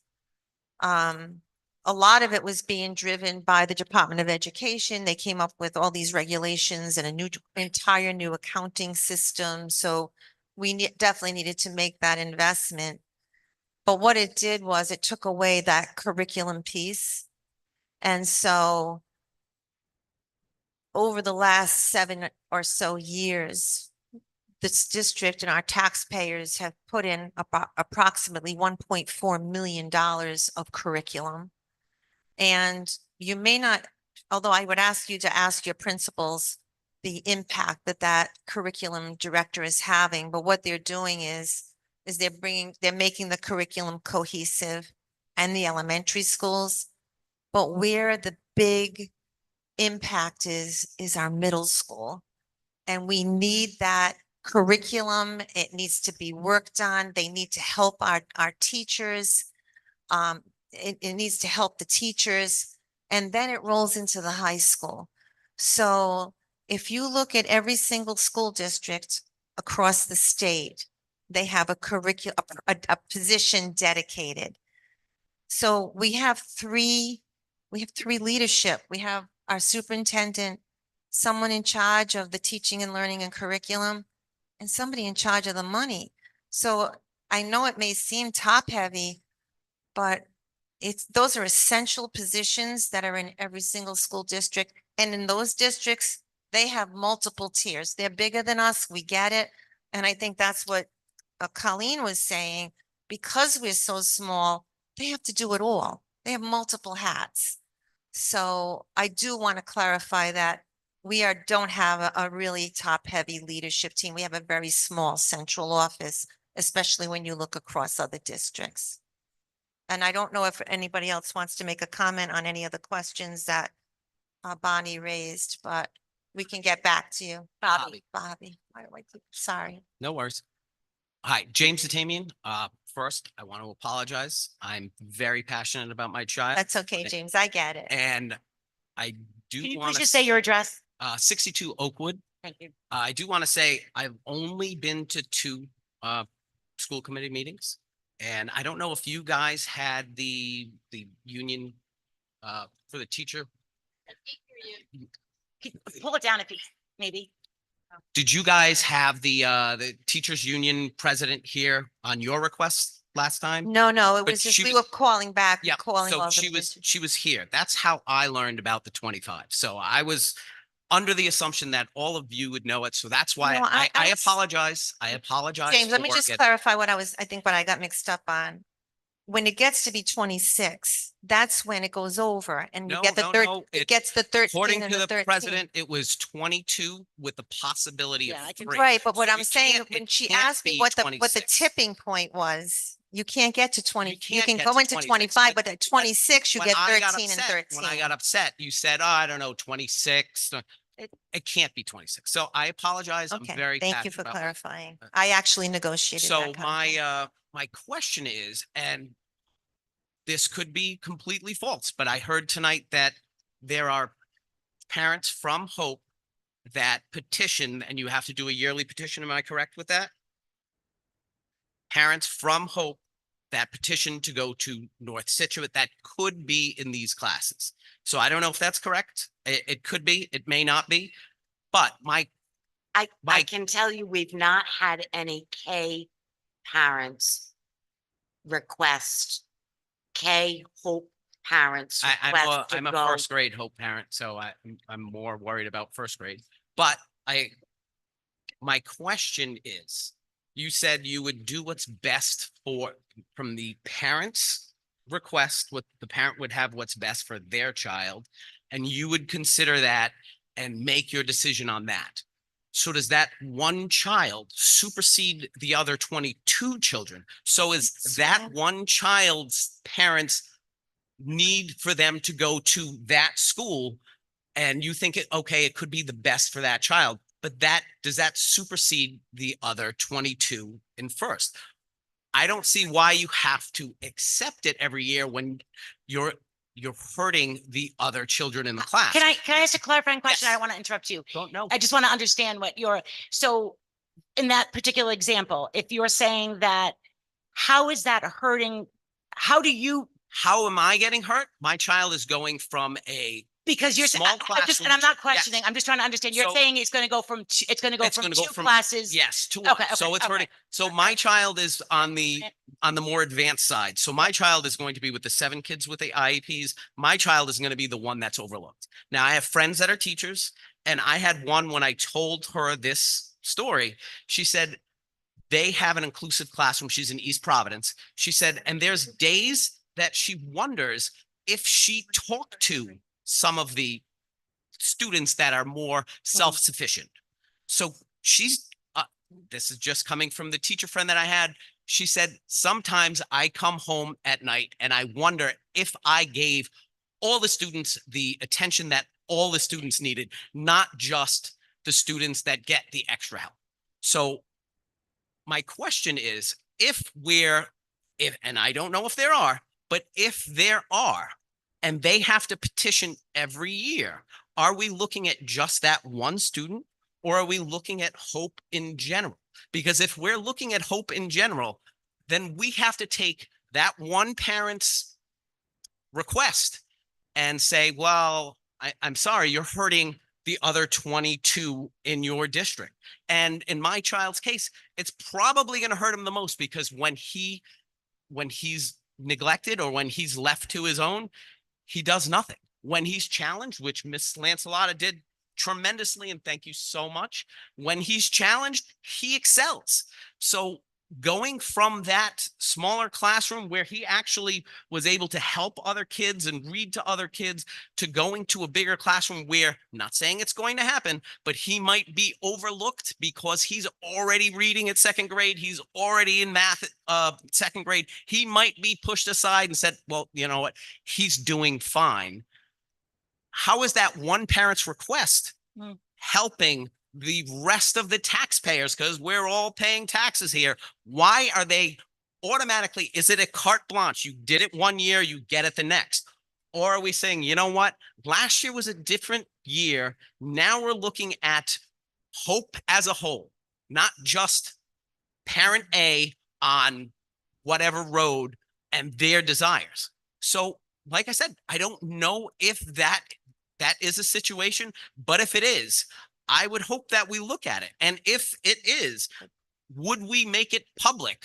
The parents or the kids that are in the Hope district that are leaving Hope for another school district, hurting the rest of the kids in not, I just want to know, because I'm looking for different ways to keep my child interested in school, whether it be sending him to another school. I'd love to keep him in Hope. I know we have all these things to try and keep kids in Scituate, but So I just, yes, ma'am. first of all, I want to commend both you and Chairwoman Diaz, because I thought I was going to have to get the cuffs out. No, But you're both I'm very passionate. extremely passionate about And my I child. do. I just and- appreciate the fact that we're able to move forward. And graciously enough, Colleen Rose handed me this.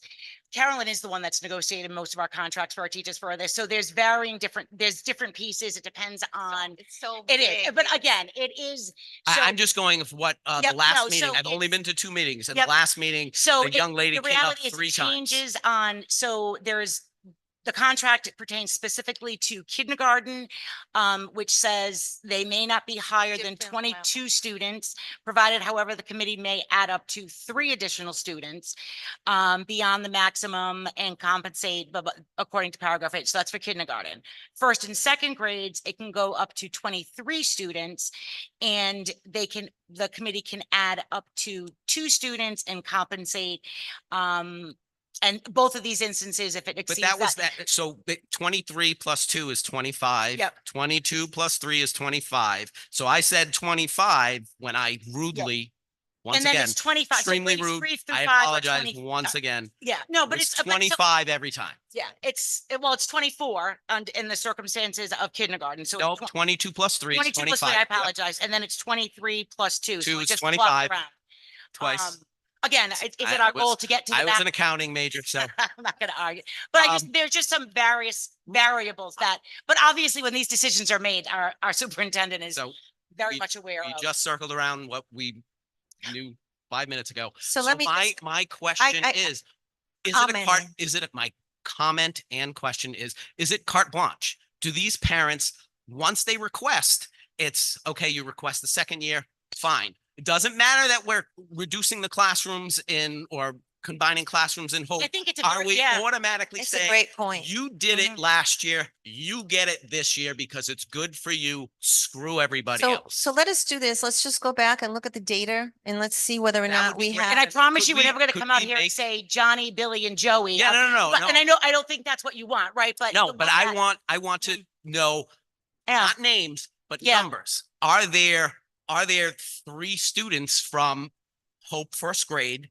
that are going to North Scituate? If there are, maybe we don't let them go back. Say your 3 is hurting 22. I think you bring up a great point, and I think 22 is and I want to be the first person to say this. When I got involved doing this a while ago, I'd see someone sitting up here and they'd say something, well, this is what we do in Scituate. I got so stinking tired of hearing this is what we do in Scituate. So I acknowledge that. This is what we do in Scituate. And this is what we do in Scituate about giving parents choice. But maybe, and I'm making decisions, maybe that's not the right choice. I don't know. I but agree think with it's you on that. something- Maybe it's Yeah. we can't look at the single Yeah. and ignore the masses, which I Yeah. think is what this bringing the class size down. We're looking at the class of 9 and 11 last year and saying, we're looking at you and we can't keep paying for that because it hurts the plurality of Scituate. But now we're saying, we're going to take those 3 kids from Scituate, from a Hope, and let them go to North Scituate and hurt the plurality of Hope. So if we're hurting some and not hurting the others, it doesn't make sense. I think what you're saying in a nutshell is that we can't move forward, or the administration, we don't make these kinds of decisions, but the administration can't make these decisions in a vacuum. Yes. They need to And get the request, My- and then they need to see what the fallout But impact I- will be. if you do make the decision and let them go, I would ask that you look at those 3 children who you now moved to from Hope, who should be going to Hope, to North Scituate, and say, you know what? We're going to let them go to keep their continuity from kindergarten to 1st grade. But how about we keep the continuity at Hope? Yeah. And I mean, we can't hurt the masses for a few. It No, just doesn't make And I sense. think, like you said, if it's hurting the plurality, I don't think it was ever the intent. No, I Right, don't yeah, believe, I know what you're I saying, right? believe But 100% it was done. Yeah. We didn't have this problem last year, so it was done. I can Yeah, see, no, I can see I- where I have friends that children go to North Scituate, and I'd love for my kid to go to North Scituate, but both me and my wife work, and the busing system is great. And between Yeah. her job and mine, we're not going to be able to get them to North Scituate and still get Yeah. to our offices. So keeping my child at Hope is kind of a Absolutely. necessity, Yeah. but I can't see helping those who Yeah. want to go, and they could have their reasons. Like I said, I have more before we started this year. Now I have plenty of friends at Hope. But before I started this year, all the people I knew were at North Scituate. And we even looked at, is there a way that we can do it just to keep him with the people he went to pre-K with? And ultimately, my son is really good at making friends, and we said he'll make new friends, which he did. But I can't see hurting the masses to help the few. I just was talking to the superintendent. We're going to go back and look at Okay, the that would be data. great. A data That dig, I would- think is. that We're going to would be have to great. go back in and take a look at those Thank you. letters. That's all I ask. And once, Especially for the incoming kindergarten class. well, and according as to well the as the first superintendent, grade. nobody from the kindergarten class. has- Well, we're not sure. We're not sure. Okay, So we want to double check it. Yep. And the other I'm thing gonna is, go through all the lists, all the. but I names, do all of them. ask, I mean, we don't need names, but I do ask that if there are, we have numbers. And you give us the numbers and say, all right, 3 are going there. Well, if those 3 are going there, you can let them keep going there, but don't hurt me and do it to them. Don't give them a benefit and take it away from me, because that's just going to get me to find some loophole, which I'm already looking for, to get my taxpayer dollars to pay my child to go to another school just to get a dig at Scituate for digging at me. So And we don't want to dig at you. no, Yeah, but I get and it. I get I it. It's a fair point. 100%, Fair point. like I said before this, I am. James, we're on the same extremely- page. I I'm mean, listen, we've come a extremely long way. Sorry about being loud. I am just very passionate Yeah. about my child, and I just would hope that we don't give names, but we give numbers. And if we're going to allow them to keep going, we don't hurt the rest that are staying. That's what I Thank you. asked. Thank you.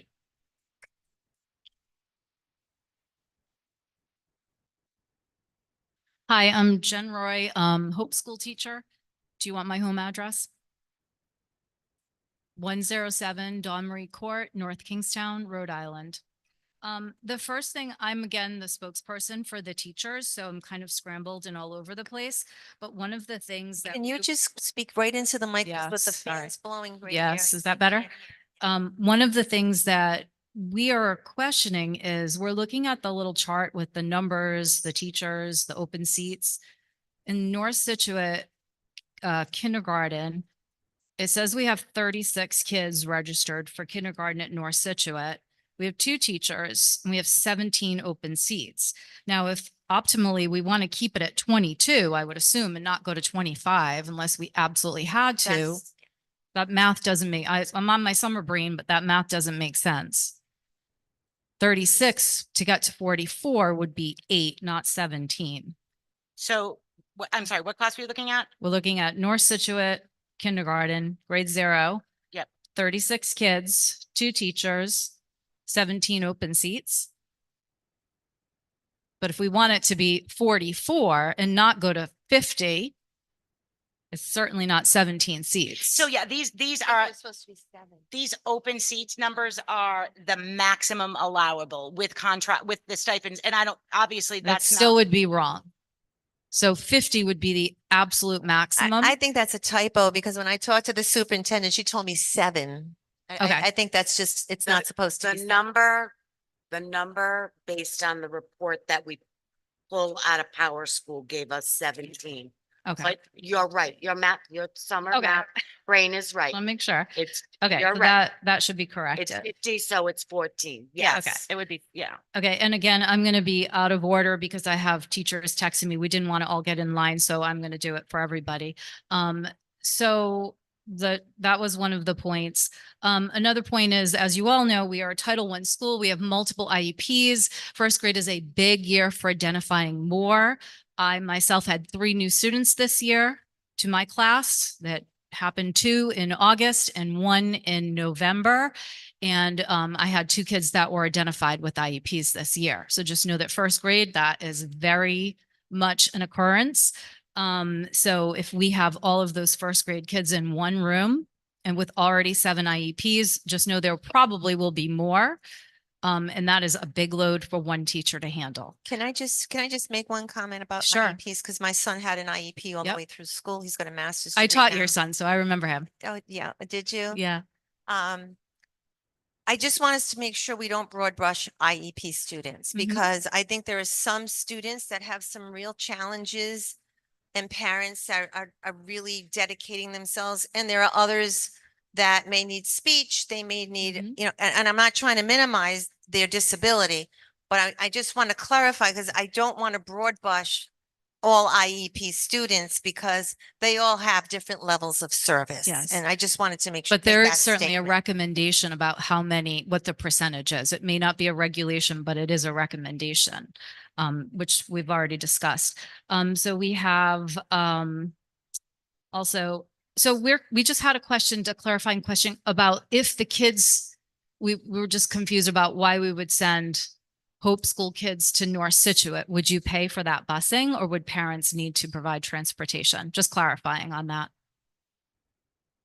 You mentioned about sending If we Hope just, School kids to make that, I get to make the class smaller there.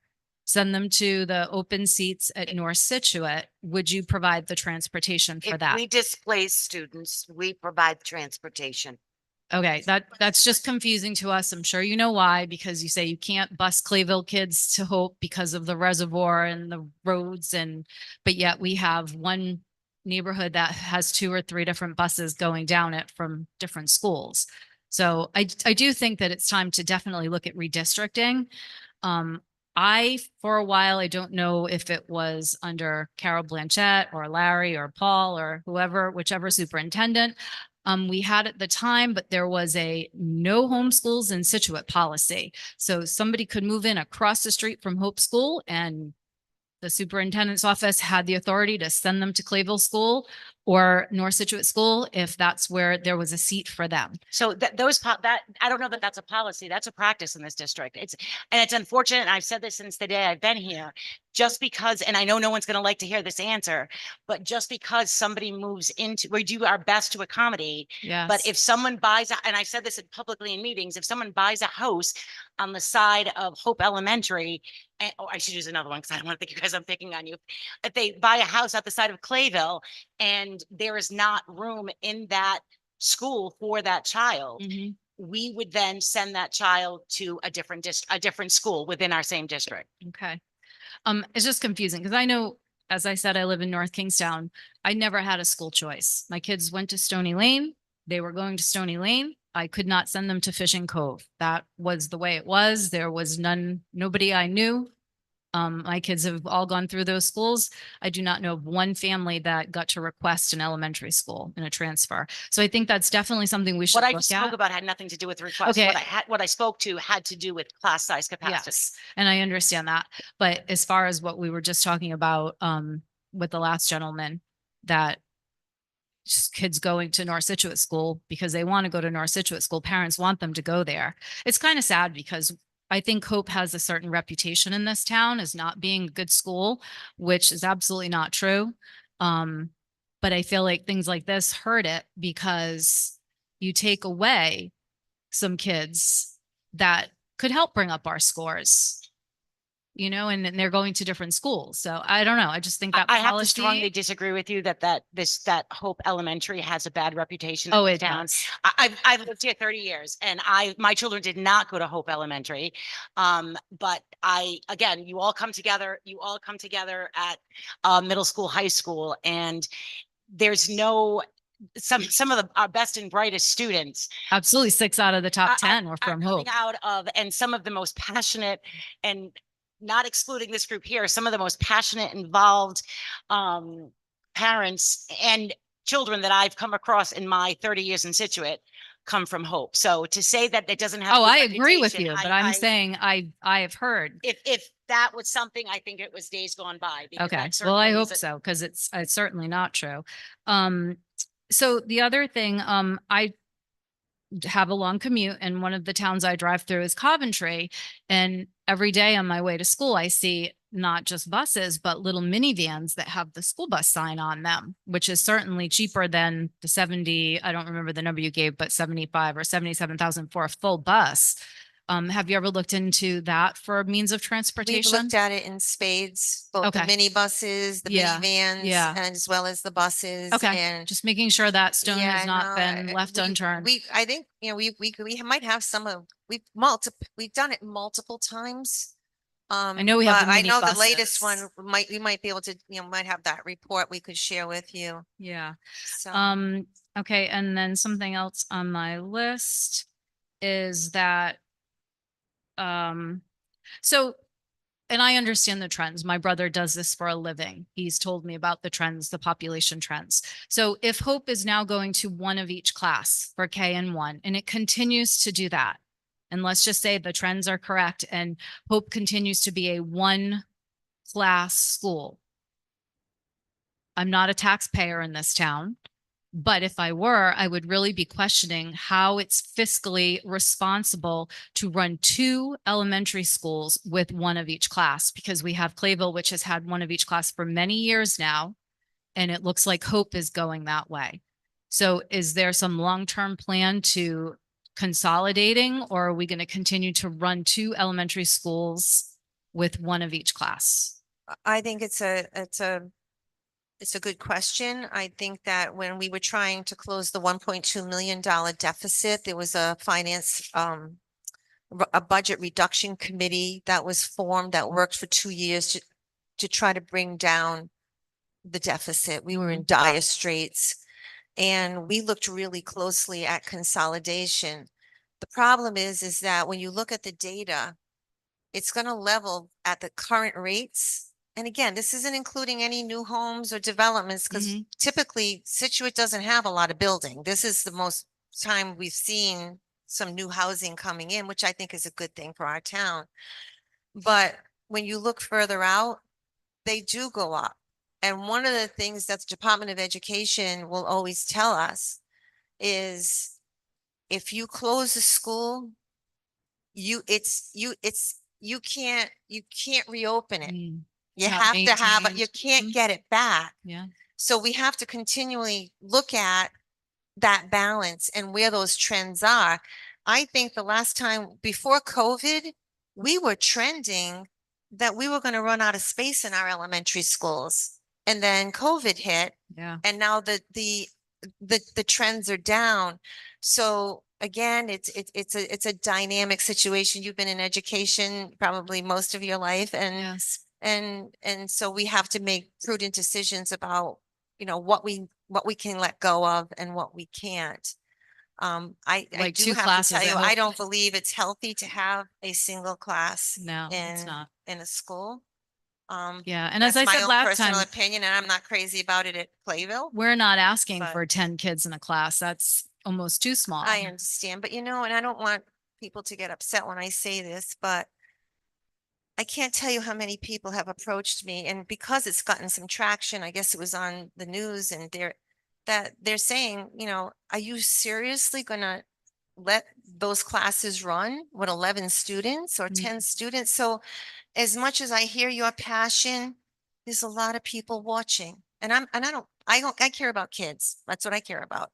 But I just want to let you know that there's a lot of taxpayers out there that also have a stake in this game and they're watching it as well. And Okay. I've been approached. I'm sure other members of our committee have been approached as well. So also recently on the news, I'm sure you saw this, that the Senate has passed the K-2 bill to cap at 20 and it's going to the House. But that failed. I thought it was passed in the Senate It failed. again. Yeah, because when you I get just to saw the this on the news the other day, so that's why I'm wondering. Yeah, no, we just got word that that failed, Okay. and I think people are paying attention because it's not it's not sustainable.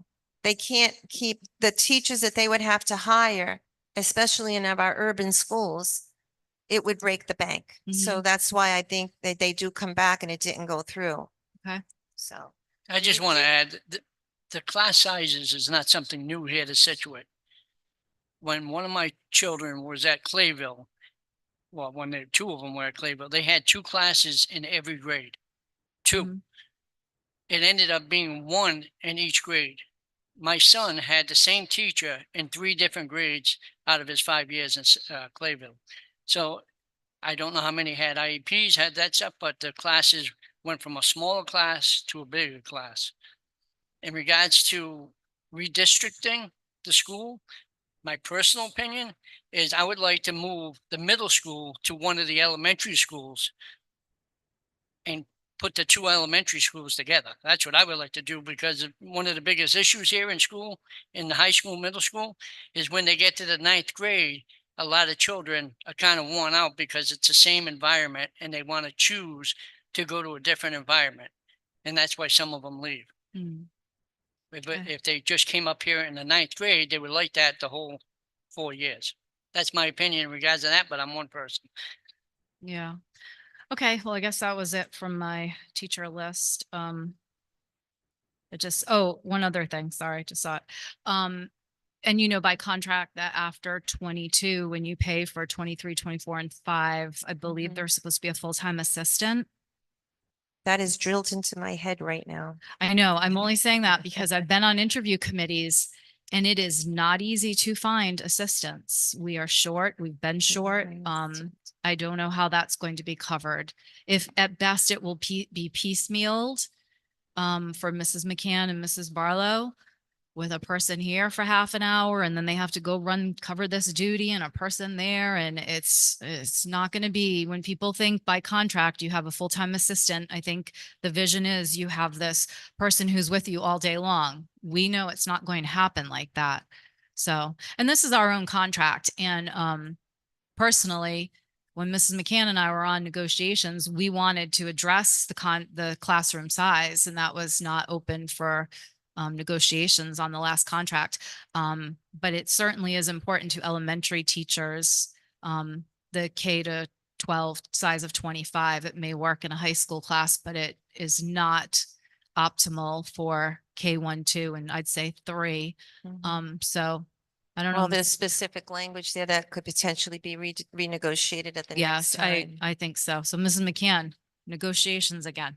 Going to be a top priority. Thank you. Thank you. I want to just say that there's been a very patient parent waiting at home, Lenore DeGuano. Lenore, I'm sorry to keep you holding on like this, but please state your name and your address. Hi, Lenore DeGuano, 40 Alyssa Court. Thank you for having me. I just wanted to say my son Rocco is graduated this year from Hope Elementary. So I didn't have to be on here for this meeting, but I choose to be on here. Just because when I think back of him in kindergarten, our classrooms were super small. It was only 11, I believe, or 12 children in Miss Barlow and Miss Lancelotta's classrooms, which again is super small, and it was amazing. My son had lots of struggles, and a lot of the other kids in the classroom, I would say about half in the classroom, had lots of struggles. If we didn't have those 2 classrooms to divide, I don't know how these kids would have made it to first grade, second grade. And I know, like, I'm hearing Miss McCann's there, and I see a few of the teachers there, and they know what I'm talking about. They know, Miss McCann knows what Rocco was like when he got into first grade, and, you know, what it was like for Miss Barlow, you know, along with the other children that she had to, you know, take care of. And I heard one of the gentlemen earlier saying, you know, his friend who works at a school, you know, they wonder if they even attended to the kids who didn't have issues that day. I can't imagine our classrooms being demoted almost to one classroom. Our kids would never survive. Our teachers would never survive. I don't know how we would have made it without having those two small classrooms. And again, going forward, it was, being a little more public about it. Rocco did not require an IEP at the beginning when we first entered the school, but as he was in the school, I think in first grade, he ended up requiring one. Luckily, we didn't need to apply for it because he was getting everything that he needed for that IEP that we should have applied for, but we didn't need to because, again, he was getting everything that he needed. And I couldn't be more grateful for that, and the teachers and the school for us having small classrooms and being able to handle the kids, not just speaking for Rocco, but other parents that their children had, whether it was some sort of disability that came out afterwards or learning disability or things like that. So again, I know this is left in the hands of Miss Andrews, and I know that this has probably, you know, been a nightmare for you to have to deal with. But I hope, just in your heart, forget about enrollment. I just hope that you can move forward and understand where all of our, like, we're coming from, the parents that spoke before me, how bad we need to keep these teachers at Hope Elementary and have two separate classrooms. So that's it. And I appreciate you hearing me out. Thank you, Lenore, and thank you again for your time and patience. Thank you. James? And I know you had said that from what we've heard, there's 7 IEP kids, and I know you said there's different levels of IEPs. Different needs. Different needs. Do we have some sort of weighting, like how we grade out? Okay, so this child needs twice as much attention, this one 1 1/3. Because if we're looking at this and there are a couple of children who need full-time assistance, I would think you wouldn't count them as one student. I would think, especially since we know even though they're supposed to have full-time, I'm pretty sure, I know from Jagger, they didn't. So do we weight these So students I'm gonna, actually, we're very lucky to have probably the #1 special education attorney in the state helping us through this and serving our community. So John, why don't you answer that?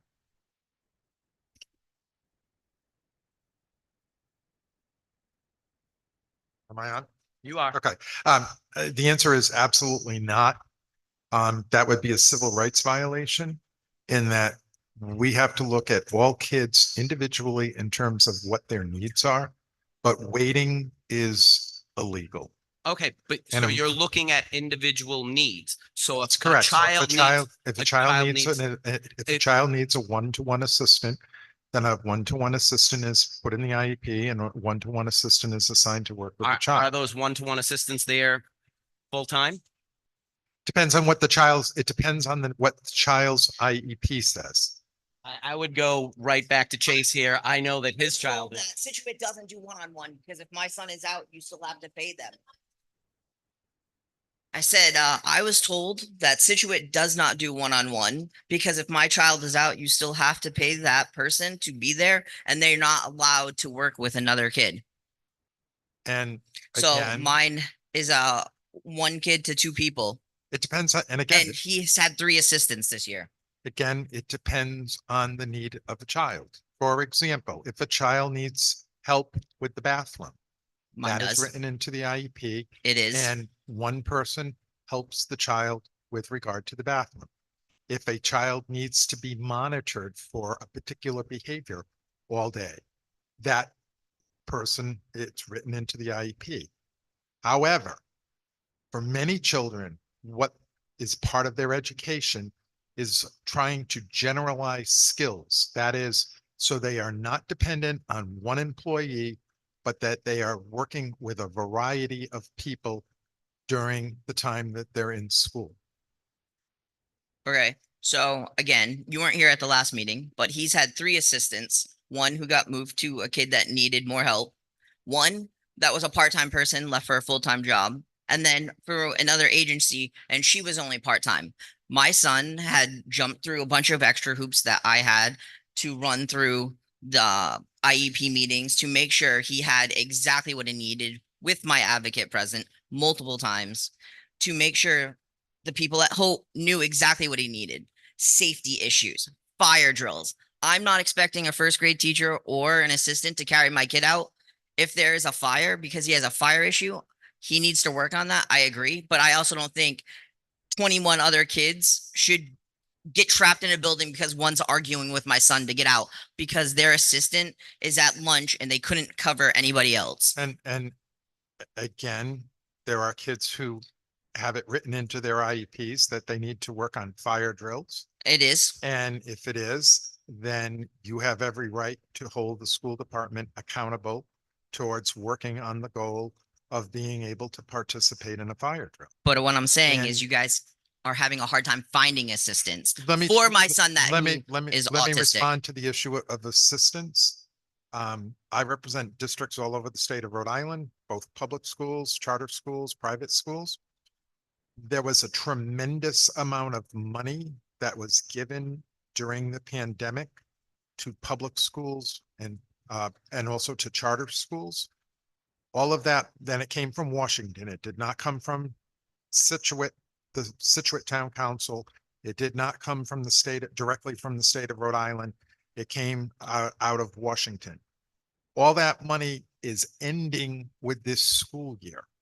So I'm not, I can't speak sitting here to Scituate. I'm not aware, frankly, of any teacher assistants who've been laid off in Scituate, probably for the reason that you gave, that you've been They're just not looking there. for them.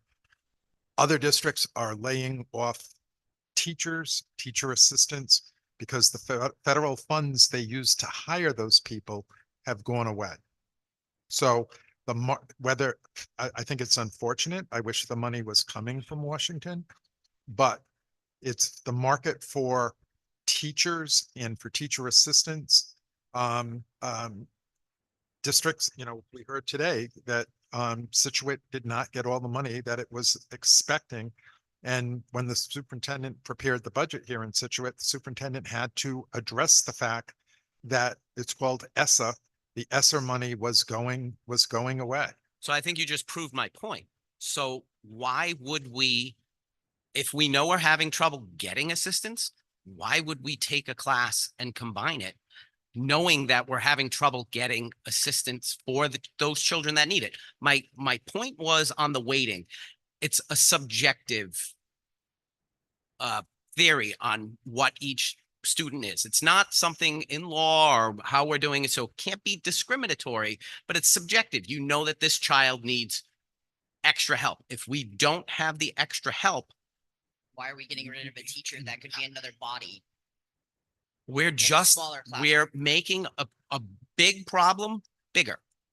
And I'm simply responding to your statement. Do we wait? Yes, The no, answer- no, no. and And the answer is no. But I think what you said and all that with money going away, you kind of proved what we've been saying. You're taking a class that has 7 varying IEP students and hoping that we're going to, in 2nd grade, in 3rd grade, this money is gone. You said it yourself. In 4th grade, you're going to continue there.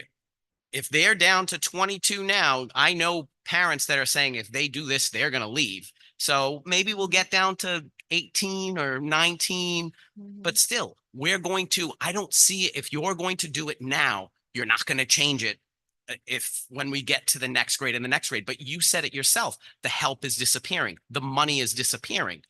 Why would we burden our teachers more when we know that that problem is here? And from what I'm sorry, I don't remember the first grade teacher's name. Mrs. Roy, from what Mrs. Roy said, some of these students get identified with their IEPs in first grade. We're taking a small problem that can be controlled, and we know the money is disappearing. We know the help is disappearing, and we're saying, we're just gonna kick this snowball down to second Can I grade. just interject Yeah, one go right second, ahead. James? Because I'm not sure, where you're going with that, John, but let me just clarify from my perspective. First and foremost, it's federal law that if you have a child that needs a service and is deemed to need the service by the IEP team, that service needs to happen. I don't care where you go get it.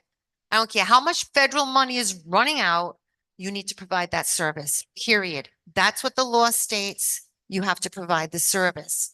What I do feel like is happening here is that people are not realizing that there are probably 6 or 7 IEPs in the classroom in North Scituate.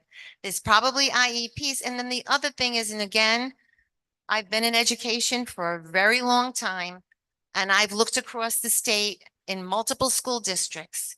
And I've seen when you go to Pawtucket, when you go to Providence, they have 24 students. Let me just say one thing. They have the 24 students in the class. They have the 22 students in the class. Bobby, I don't want us to be that. But I'm just trying to tell you is that children have to get the services that they need. Exactly. And whether they're fighting for IEPs, they're fighting against poverty, they need to get the education that they deserve. But hold on, just one sec.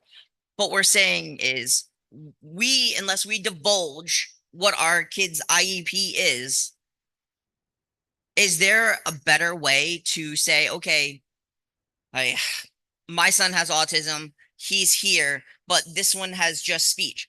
You're saying that they're all in different schools, 7 here, North Scituate has this, North Scituate has this. They're And across the whole state.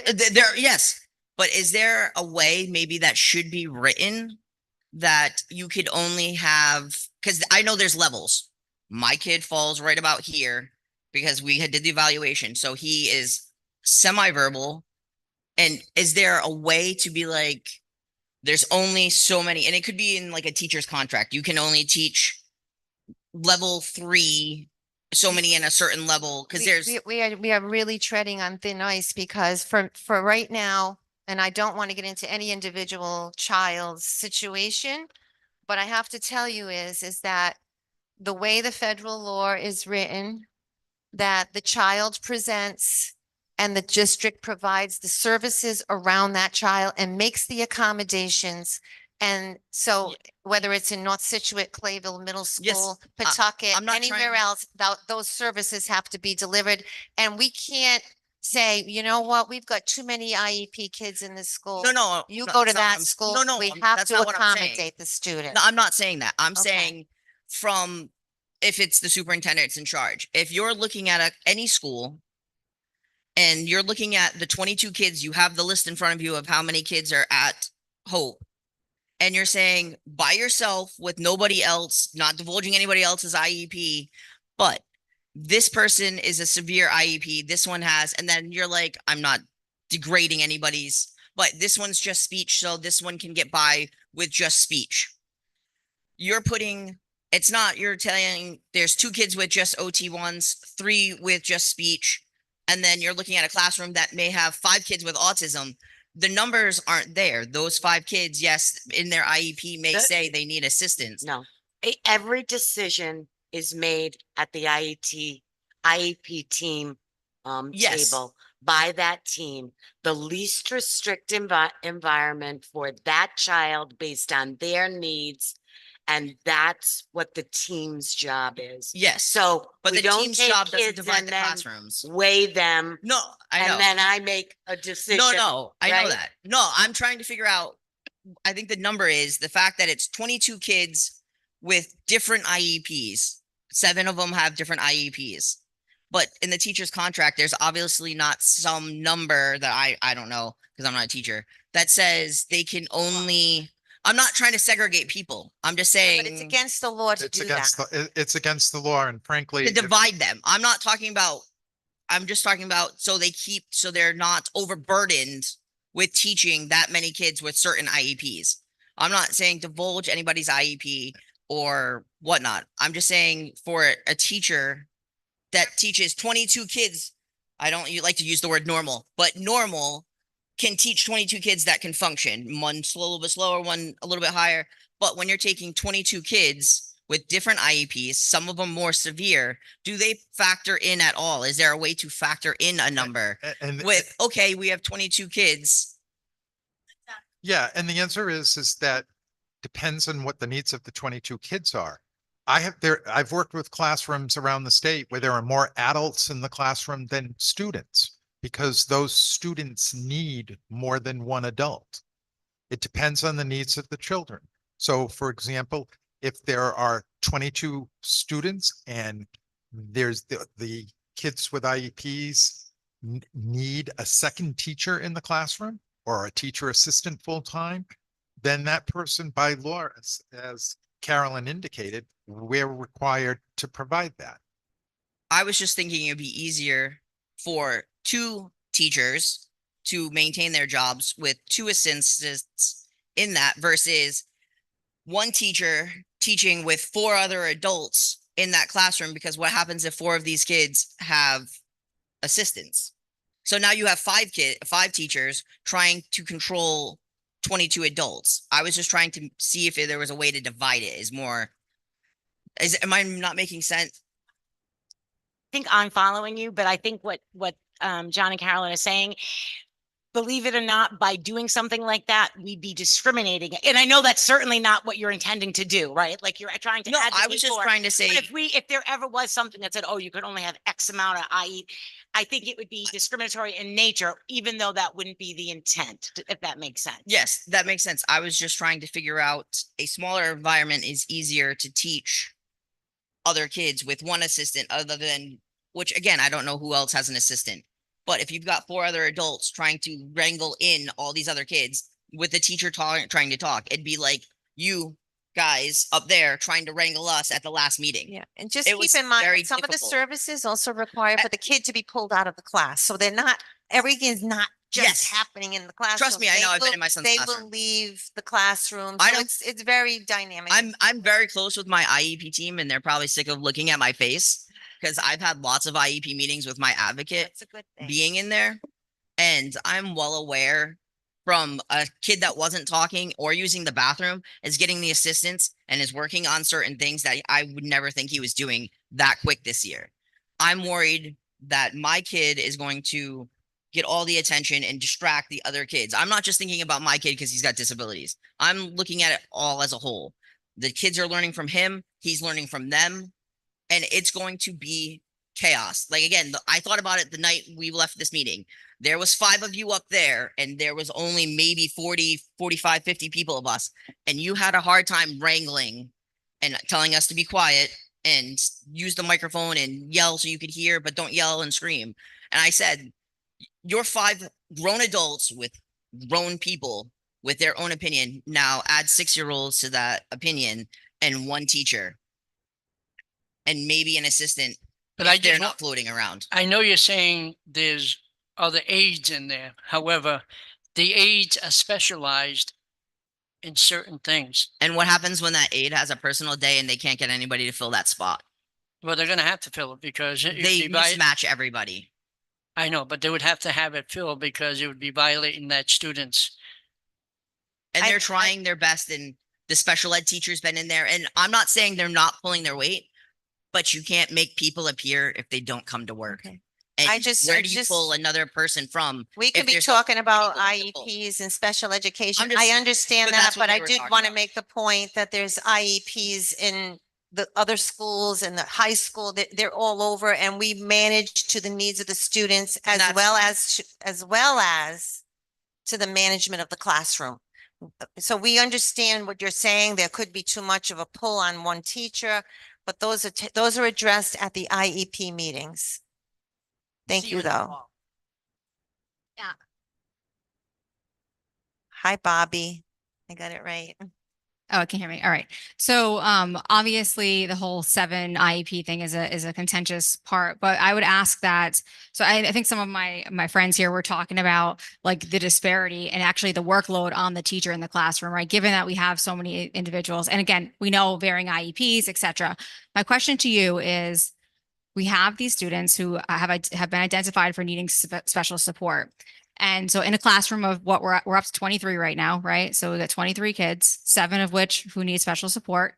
So for the other folks, are we going to we're going to wrap around these services around the kids who need it most. But what about the kids who will be falling behind? Are you guys going to implement a gifted program or something that will help my son who's already reading participate in a real way in school? Because we're catering to the needs of these students that have IEPs, as we should, and help them progress. But I don't want my son being left behind. So what are we going to do to help ensure that he is getting the time that he needs with his teacher and his instruction in a real way to make him motivated for school? So are we planning on putting any gifted programs in our elementary schools?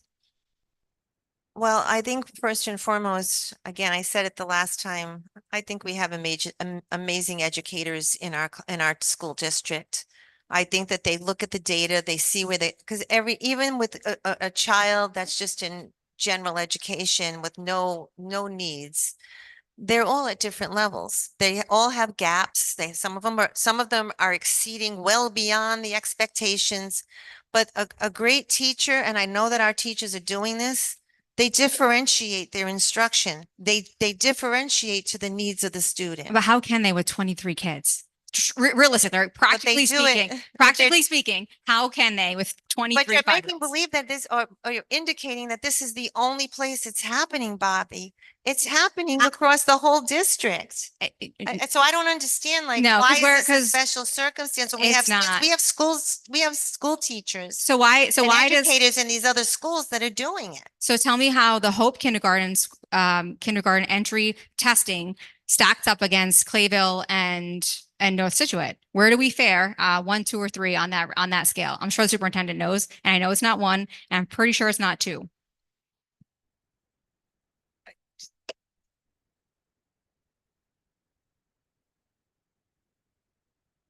We don't have that data tonight.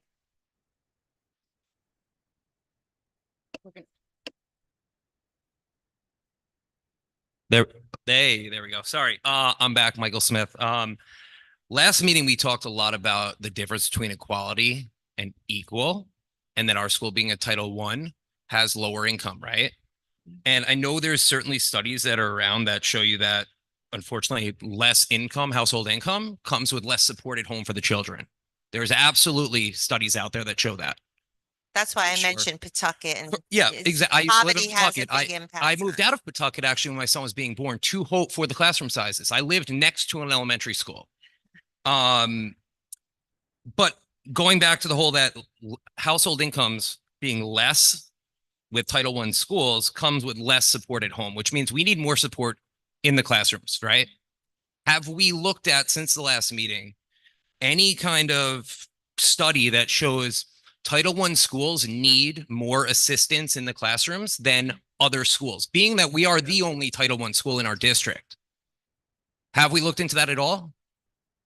That's why Hope gets Title I funds, and it does proportionately have more assistance than the other elementary schools. We have to substantiate that in a report to RIDE every year when we report out on Title I funds and how we utilize them there. And from what I understand, that school is even on the cusp of falling out of the Title I status. So I hope I kind of hope we do. So that means that our kids are doing better. But the other thing is we won't get the money. Right? But at the same time, we are still in that. So with that being said, going back to my question, which is we get the funding, but that also means I would think we would need smaller classroom sizes as discussed last meeting. No? Did you do any research basically? So the answer is no. Because I'm going to also, the only thing I do want to say, this is personal. This is my second meeting here. You guys are elected officials. That means you are open to public scrutiny and you don't take it very well. None of you do. I promise I will I will absolutely be at every meeting going forward because it is ridiculous how you belittle and talk down to everybody here. This guy, I don't even know who this guy is. And I could tell you guys are annoyed as shit from this guy. You hate this dude. And I don't know why. He just is fighting for our town. First of So- all, you don't know what you're talking about Okay, when you're. you're when right. you're I'm just, pointing I at told you it's my opinion. And again, here's the I've known public Mr. scrutiny part. The Finnegan. public scrutiny part is right here, what you're doing. You I've are known- displaying it for I've me. known So it's Mr. perfect. Finnegan Thank you for, very I don't much. know, 30 years. So please don't assume that you know what these Okay, on this. and that's committee fine, but do. this is exactly what I'm So, talking about. yes. I was still talking, just like you guys want us to let you talk. Yeah. You interrupted me because you can't take public scrutiny. Bring it. I will tell you, I will say So this. that's it. Yes, If sir. there was an issue in the classrooms, the first person that would be in line would be the union president. The union president, because we have a very strong union here. So if we were in any violation of any policy, of any special needs thing, our union president would be up here and it would be filing grievances and doing the things that need to strengthen their classrooms. We have followed the mandates of the Department of Education. We have followed the union contracts, even with this change. Sir, I'm not saying you guys violated a law. I'm talking about the fact that you're an elected position and you can't take scrutiny. I Now, get I didn't talk Christmas. anything about what you just, I mean, Thank you, it had nothing to James. do with what I just said. So, Mr. Smith, can I Yes, just sir. Yes, respond? ma'am. Sorry. Or- That's okay. I want to respond to you actually had a really good question in there and a point. Mhm. One of the Fine. things that when we looked at the budget over the last year and then especially this year, what we saw balloon in our expenses was assistance to the classroom. So when we see a child that, that is, needs additional support for behaviors, we went from 200,000 to over $1 million. So what we're trying to do is to give support to the teachers. So it's not total chaos. We're bringing in behavioral health specialists. The kids are being pulled out. The kids are being worked on. It's not just everything's going on in that classroom and it's total chaos. And we had a principal in here earlier and, we were talking about that big expense and the impact that it's had in the classroom because it helps assist with the classroom management. So the teachers can teach the actual content. And I do want to just say one thing. I try to treat everybody with respect and kindness, and I kind of feel bad that you said that, but I don't think we're trying. We did everything the parents asked us to do. We held this open. We wanted you to have a voice. I don't know where you've gotten that impression, and I feel very badly about it, but I have to tell you, it's not easy. And do you know how many people we had come forward to run for school committee? Nobody wants to do it anymore because this is what we get. We try to do the right thing and then we get, I absolutely understand. I didn't want to run because I don't want to be in your position. I get it. I do. But I just also think that you ran for the position, you hold it now. So now you have a responsibility. and we So- work tirelessly at it. We do. We put so much course. effort, all these studies and all these things that are happening, the budget. I mean, it's nonstop and we're not getting paid for, it's whatever. You we might do. as well not be paid. And right now. I think I welcome parent participation and Don't it's becomes. and it's unfortunate that, I don't want to use the word unfortunate. Obviously, you're passionate about this, as well you should be. These are your children, but we welcome parent involvement all year round. So, and everybody brings something different to the table. You see things from a different perspective than maybe this person, maybe than we do. Again, I think I've acknowledged quite well over the last couple of meetings where we have fallen short in certain areas.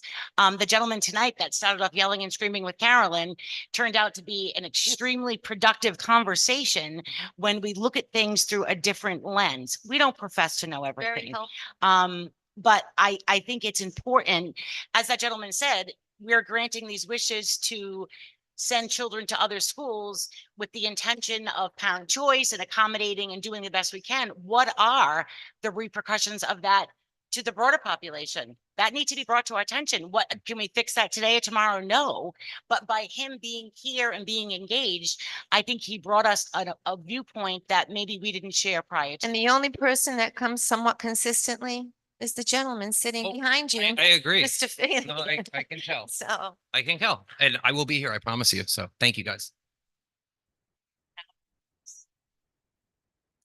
Richard, Hey, here's this guy again. Ridge Road. I'm only kidding, Richard. Go ahead.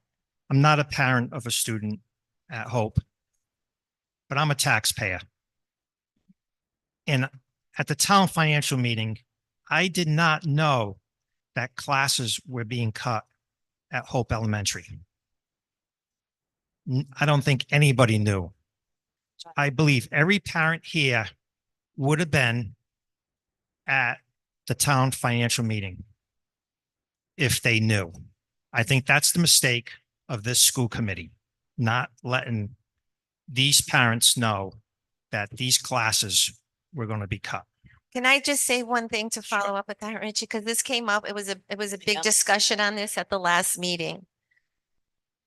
We don't know the schedules and the enrollments. Like, we're still trying to figure out whether or not we need to keep the classes the way they are. So we do the best we can, and that's why the actual budget itself has the positions in it. And we're waiting to see where those adjustments are going to happen. So, and I want to just mention one last thing that I did say at the last meeting. Every school district in the country does it like this. It's not just even Scituate, the state. That's how it happens. That's why the layoff notices are there, because they don't have the number of students. The enrollments are not solid. They don't know what kind of kids are coming into the high school. So I know that you would like to have everything tied up in a neat bow, but it just doesn't work that way, So we have the money. with all due respect. So we have the money. We have the positions.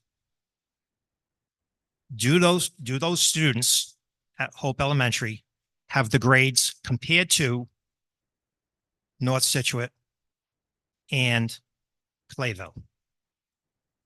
Title I school, as everyone's been saying here tonight, do they have as good grades as the rest of the district? I don't think, and I'm going to leave that, I don't think that there was that much discrepancy in their ICAS scores, but in the lower levels, but you might want to answer that. Yeah, it varies by grade, Richard, clearly across the district around student achievement. It's a little more difficult when you're talking about incoming kindergartners because, you know, it's a clean slate. We have a little more data on the grade 1 students, but there is more support at Hope because it is a Title I school. Particularly, that's why we get those federal funds. So to mitigate those student challenges based on income. So we get that's the long answer to your so we get the question. federal funds.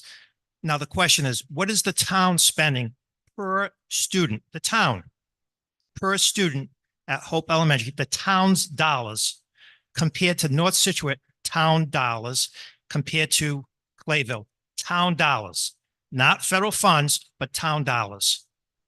I went on the Department of Education's website and I've seen from last year to this year, per student, those students were cut by $8,000.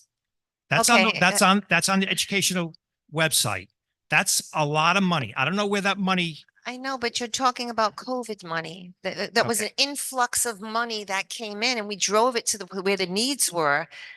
You know, if you take those one-time funds out and you said, where is our taxpayer money? That might be a different, but I just want to let you know, if we're not at the top, I think Block Island is, and or New Shoreham, we've got one of the highest per pupils in the state of Rhode Island.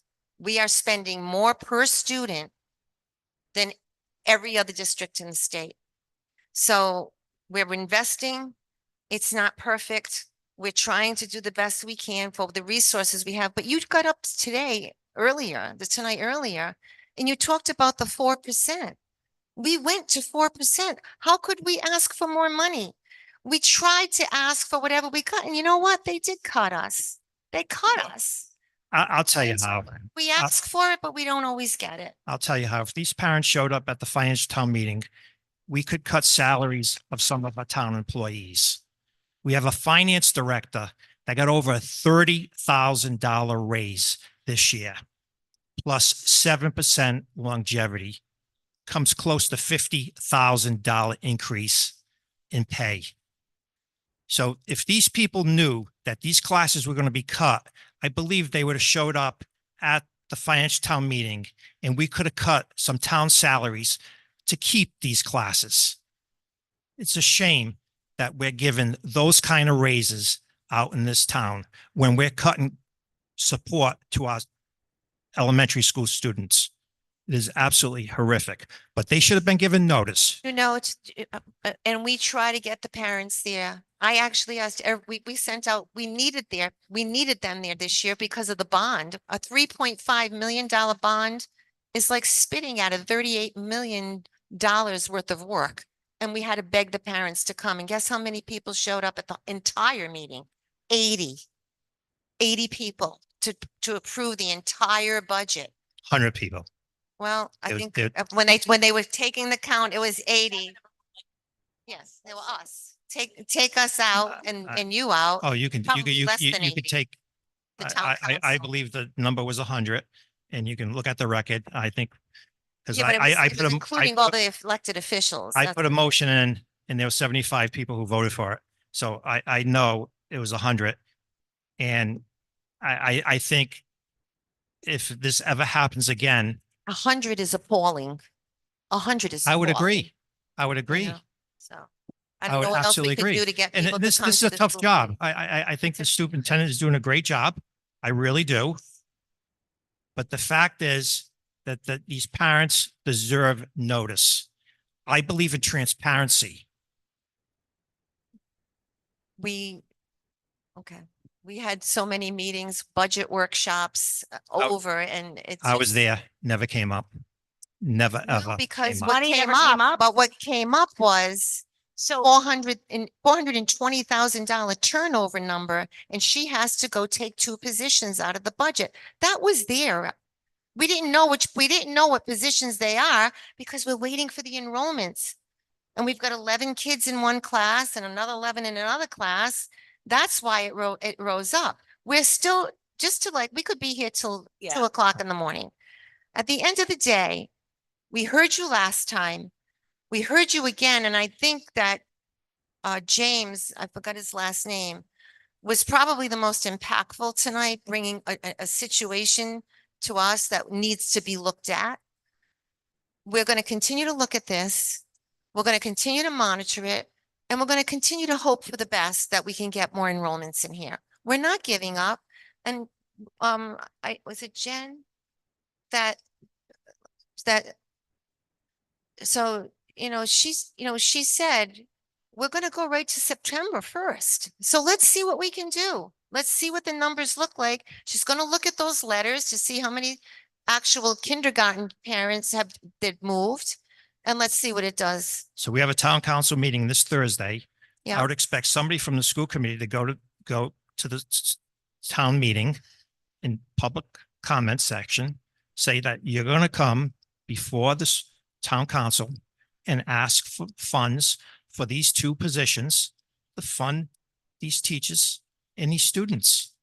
I don't think this test scores show that this school. Well, to be honest with you, the most important and most impactful thing is let the parents come and ask us. Because we've been asking, we ask every year, we cut and cut and cut and cut and trim, and then we get cut by the state revenues. So we're cutting expenses, revenues are going down. And to be honest with you, overall, the town has been very good to the schools.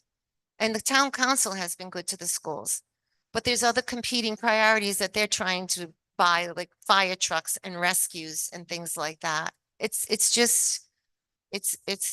you can't look at it like I said, in a microcosm. I don't think anybody is, but let's be transparent. Let the parents know if something's going to happen. And this is not fair to them. absolutely It's not how it's fair. done in every district. So- across the Doesn't country. matter if it's Mr. done Bean, in every Richard, district. I just want to add about the transparency piece. So, when I first, one of the first school committee meetings I ever went to, 10, whatever years ago it was, the first year I was there, they presented, voted on, and passed and I think you'll remember this, voted on a budget all in the same night. The public saw it from 7 o'clock to maybe 9:30, and it was passed, and then it was had to go to. So I think that we've moved leaps and bounds as far as it's public monies, right? And we've had these conversations. Money. This isn't the Colleen Pendergast or Carolyn Dias Foundation. This is Scituate taxpayer money. So we have started this process months prior, where we've gone over the last 10 years, that we have multiple sessions to discuss our budgets and how it is Nobody impacted comes. and how it's impacted by enrollment. So a lot of these decisions are driven by our job is to educate students. It's not to keep classrooms open. Sometimes those correspond together if there's a need for the children in there, but when numbers continually to go down, we can't keep the same amount of sections open. And we've done this through Clayville. We've done this. High school. There's The two, high we're school down is- 273 students over the last 10 years. With that becomes less of a need for classrooms in the high school, in the middle school, at the elementary schools. We have to move along with that. And it's not to say, oh, the numbers are down, we have to cut. These decisions, if there is ever not, and this is at the high school, this is at the middle school, if there are ever not numbers for a class, we're never keeping a classroom open. And I don't know how you'd argue that. So if there's 4 children or 2 children that want to take a class at the high school level, we do not have a budget that accommodates a class for 2 students. Does that make sense? That it's beyond our control. That session doesn't run. Likewise, we need to look at, and what the superintendent does painstakingly, is review what our enrollment data is, what our projection is for the next coming year, who's moved, who's done this, to build a budget. We have to build a budget based on a need, not on what is already there. So I think every parent, every teacher, everyone should know. And maybe you don't like hearing this, but this is, and I don't know how you can argue with it, is that if there is not a allocated, I don't want to use the word, if there is not pupils to fill a classroom, or there are not pupils to fill a section, we're not running it. Does that make sense? It does. So listen to everything you just said shows, and what was said here tonight shows that our schools are in disrepair, our enrollment's going down. So let's build a new elementary school, combine our 3 elementary schools. That doesn't come from the superintendent. That comes from the school committee. And let the school committee start doing their work. Let's do your job. That's all I'm asking you to Richard, do. Richard, We have many But we also years. have to be realists. Did you not hear what I said? I had to beg to get the $3.5 million bond. Beg. Council members, treasurer. I had to go to the bond council. I went to the parents for 3.5 million. You want to put an $80 million elementary school up? And the question is, Never gonna happen. why did you have to beg? Why? Because there's no appetite. No, that's not it. And there's actually It's because no- the city of Providence Water Supply Board is not paying their fair taxes in this town. They're paying But then 17, we have to operate, we they're have to pay- operate with what we're they're constrained. paying in. 17% of the operating budget. When they came into existence, they were paying 48%. That's the problem. And when we keep letting the City of Providence Water Supply Board have the same agreement with a 1990 reevaluation, and we get evaluated every 3 years, there is a problem. So I hope the taxpayers in this town wake up, vote those people out who have appropriated and negotiated that agreement so we can get a better agreement in a few years. Thank you. Karen, I think we need to Okay, I just wanted to just go on the, because Ms. Prendergast, I think you said if there's a need, right? We're not here to we're not here to keep classrooms open. We're here to educate students, right? Those were your words, not mine. All right, so for ELA proficiency, North Scituate, 61%, Clayville, 55%, Hope Elementary, 35%. So I want to share these numbers with you because I know there's been some conversations around what you should or shouldn't know as school committee. So I want to make sure that this is on the record. North Scituate Elementary School for math, 59%. Clayville, 63%. Hope, 40%. Couple more metrics here, guys. Science, North Scituate, 58%. Clayville, 50%. Hope, 32%. So you mean to tell me that these Hope Elementary School students don't need more classroom instruction and support in those classrooms? These are the numbers. I mean, that's what it comes down to. So I just feel like we talk about equality and equity, and that's what we really need to look at. And I think that you guys have had grace and willingness to listen. And I think we've come with some ideas and some things that have been productive. But I think at the end of the day, we really need to look at the experience of these young students, not in totality of appeasing taxpayers in any given part of a city or town. We mentioned the reservoir as being a barrier because of transportation and how it costs so much, and we have this big body of water. Well, maybe to the point about the Providence water is a fair shake to kind of look at that, but we can't continue to use these excuses and harm our kids. So I just think you guys need to look back at the numbers and then do some decision making based on the actual performance of the schools, and think practically and think logically and think as parents, as many of you guys are. And I just hope that you guys make the right choice for our kids. Thank you, Bobby. I'm going to take one last question. And again, it's Lenore DeGuano. Lenore, please come on in and talk about what's on your mind.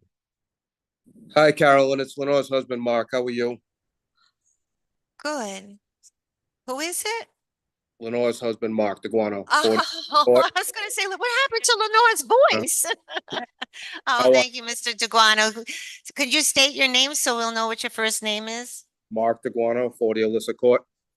Okay, thank you, Mark. Go ahead. So, Carolyn, first and foremost, let's not confuse enrollment with funding, because all taxpayers pay taxes towards the school system, regardless of whether they have children in the school system or not. So if enrollment is down, that doesn't affect the amount of income that's coming in from taxpayers. So I don't know where this came about, but is Ms. Andrews stating that someone instructed them to cut these positions? Because it was our understanding that these positions, conversely, if enrollment was enough to fill these two classrooms, you obviously have the funding for those two classrooms. And ultimately, and I'm not saying this to be pungent, but at the same time, we are taxpayers. We are the ones who fund, along with federal aid and state aid, fund the school system. We are the ones funding this, and we're saying we don't want this cut. We don't want these classrooms combined. So where is this coming from? And again, not to be disrespectful, but at the end of the day, if you got no backlash from this, if no parents came forward and everybody just said, okay, we're good with combining these classrooms, nobody would have any qualms about this. The reason why everybody's arguing and backtracking about this is because we do have a problem with it. And since we are the ones funding this ultimately, I mean, what can we do? What was the lawyer's name? I'm sorry, I didn't catch his name. Can you repeat that last piece, What was Mark? the attorney on the panel? What's his name? I didn't catch his name. Oh, Mr. Anderson, John Anderson. All right, so Mr. Anderson, question for you. Can the constituents, can we legally file an injunction for this to stop it? I mean, what recourse do we have as taxpayers if we're the ones funding this and we don't want this action? What can we legally do? And I know you can't give legal advice, but what options are available to us?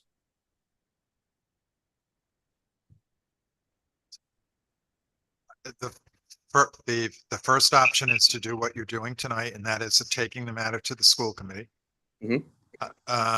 And if on any matter you are dissatisfied with the decision of the school committee, Mhm. you can go to the Commissioner of Education. The Commissioner of Education, though, has been very respectful of school committee decisions with regard to enrollment and class size, because the school committee are the people with the boots on the ground, not the people in Providence. Okay. So to my earlier statement, though, and I just want to confirm this, you agree that just because enrollment is down, that has no bearing on taxpayer income? Just because there's less students in the classroom, the amount of tax revenue coming in doesn't change, correct? Mark, John, I'm going to jump in there. The Yep. number one deciding factor, Mark, for us to get state education aid is Mhm. enrollment, they count the enrollment twice a year. And actually a third time before the budget is signed by the General Assembly. And that determines how much money we're going to get. So in some instances, it's all about the enrollment when it comes to getting money. When it comes to the taxpayers' money, that is only driven by enrollment based on what the needs are when we try to put the classrooms together. So Well, it's I not. understand what you're saying, but I just wanted to clarify very specifically, all state education aid is all driven by enrollments. We lose a student goes down, we get less money. A student comes, our enrollments go up, we get more money. Okay, so with that being said, if you wanted to make an analogy with this, if you have less enrollment, then there's less requirement for state aid or tax contributions, correct? You don't have the enrollment to support needing more money. So the Well, what reality, happens, Mark, if I can just interject, not to be disrespectful, I just want to make one clarification. When the state aid goes down Mhm. and we have to fund those classrooms, we still have to fund those classrooms. So what happens is a lot of the taxpayer aid or our local aid comes in and picks up where we're taking reductions in state education aid. but that's my point. So right now, the funding is already in place for these two positions. Whether those teachers, whether you cut those classes or you don't, the funding is currently there for them. The constituents and the taxpayers are saying, we don't want those classrooms. We don't want those cuts. Taxes just went up $9 million in the town in the new fiscal year. It's not like we're hurting for money to where we don't have the money for those teachers, and yet we're looking for a way to fund them. We have the funding for them. So if we didn't have a problem with it, then that'd be one thing. But we do have a problem with it. And as taxpayers, I don't know how it goes any further than that. We don't have the funding for When did they get cut? for every single position. The budget was passed. It was discussed ad nauseum at every single budget workshop that we were going to have to reduce positions to meet the budget. And that's where we're at right now. Maybe it won't be Hope, maybe it will be someplace else. I know we've cut already one at the high school.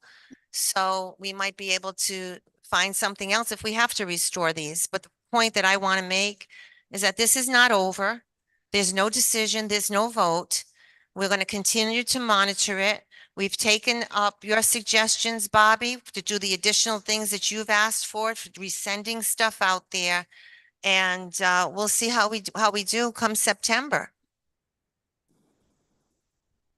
Thank you guys so much. We appreciate you hearing us out. Thank you so much for joining. Please come to more meetings. It's good to hear people. Okay. I do honestly, I just want to add, just like Mr. Finnegan stated, we go to the town council. Town council is the one who is doing the overall budget. So on top of doing other things that Mr. Anderson stated to Matt, I believe it was Matt, I would also go and address the town council, who has the ultimate decision on giving us extra money. And if it's Thursday night, Mr. Finnegan, is it Thursday night? I would go and address them to see if they could fund some extra money to reinstate some of the classes. Okay. Please come up to the mic, please. Thank you. And thank you for all you do for our children. Oh, I thank you. appreciate that. Lynn I love Rose. our Oh, no, educators. is this on? Yep. I just wanted to say thank you for considering all these things and taking the time to meet with us. It I really is. appreciate it because a matters. lot of times most bodies, they just let people talk and then they just do what they want. But we really are trying to work on this. And we can tell. And I just wanted to thank you. Yeah. Thank you so much for saying that. Okay, well, we're going to get into other matters like fire alarms at the high school and at the middle school and at North Situate Elementary School, the well water for the high school. So you're welcome to stay, but stay tuned. This is not over yet. And again, I thank you all for coming. So I'd like to make a motion to approve the contract with Scituate Housing Authority to provide water to Rockland Oaks. So before, do I have a second? I was going to second that. Okay, I'd like to just make sure that we have a short discussion on this issue because there's a couple of caveats that you're approving. And I'm going to probably turn it over to John, who's been relentless trying to get this contract together for us. But I want to let you know that there may need to be a couple of, the health department is still weighing in on this. There may still have to be some non-material changes. John, do you want to talk about Sure. it? Good evening, everybody. Am I on? Oh.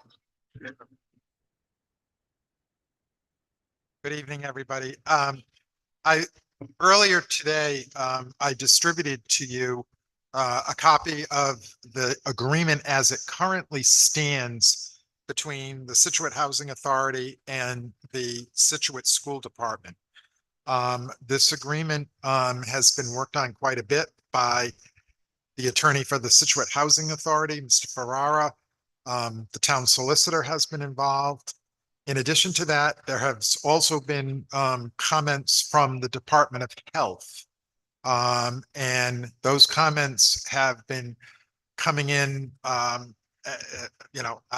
the most recent draft, you can see in the upper hand left corner, is July 1st. You'll see on the other hand, however, in the right-hand side, there are still open comments, and those comments are, again, questions from the Department of Health. What I am looking for tonight is that the committee do exactly what the Scituate Housing Authority did last night, and that is they approved the contract subject to the resolving of the various technical issues that have been raised by the Department of Health in the margin of the agreement. I've passed out to you the resolution that the Scituate Housing Authority adopted yesterday evening. I received a copy of it mid-afternoon today and sent it also out to you immediately.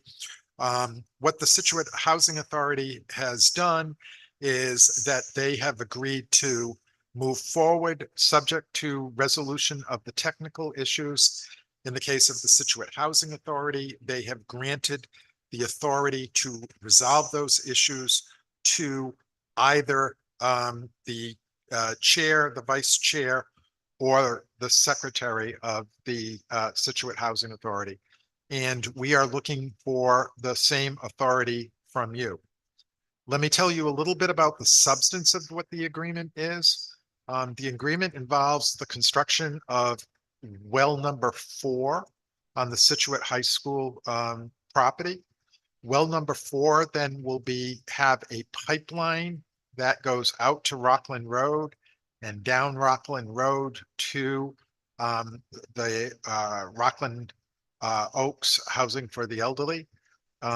This is very important to the town council, to the school department, because frankly, the people at Rockland Oaks do not have drinking water that they can drink, or frankly, I'm not sure whether it meets the standards for bathing and washing your dishes. It definitely does not meet the drinking standard. Whereas the school has had, wells that work. We're in the process of adding to our water sources by adding a well ourselves at the present time. That work is being done this summer. We've made it very clear that we will, first of all, we are going to split any costs that are going forward. Somebody is going to have to become the be trained and pass the state licensing test for to become a water system operator. The reason why this is a water system, as I understand it, a public water system, is because we're providing water not just to the school, but we would also be providing water to Rockland Oaks. And so somebody has to be trained with the testing and the monitoring and so forth. As far as the lab work, though, that cost would be split equally between the parties. We've also made it very clear that once the water leaves the well, that it is the responsibility of the Scituate Housing Authority. We have made it very clear that that is non-negotiable. I had a conversation. I talked to Mr. Ferrara this afternoon about 4 o'clock, and Mr. Ferrara, who is the lawyer for the Scituate Housing Authority, says that the Scituate Housing Authority understands that the pipeline, even on our property, is their responsibility for maintenance. So if something goes wrong with the pipe, unless we do it, we put light stands on top of the pipeline or something like that. They're responsible for any problems.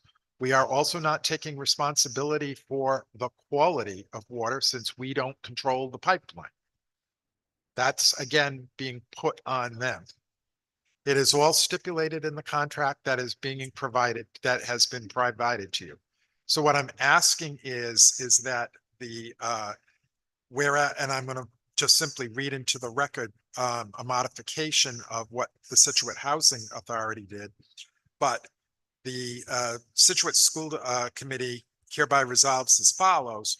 Whereas the school committee is supportive of efforts to finance a water supply project for the Rockland Oaks facility via a new well upon and a connection with the water supply of Scituate High School and Middle School. And whereas the Scituate Housing Authority has obtained financing for this project from the Rhode Island Infrastructure Bank, as well as other matters relating to the water project. And whereas the Department of Health is requiring the authority to have a water supply agreement in place with the Town of Scituate School Department as a condition for the approval of the water project and financial assistance, that is from RIDO. And whereas the officers of the school committee, and that would be the chair or the vice chair,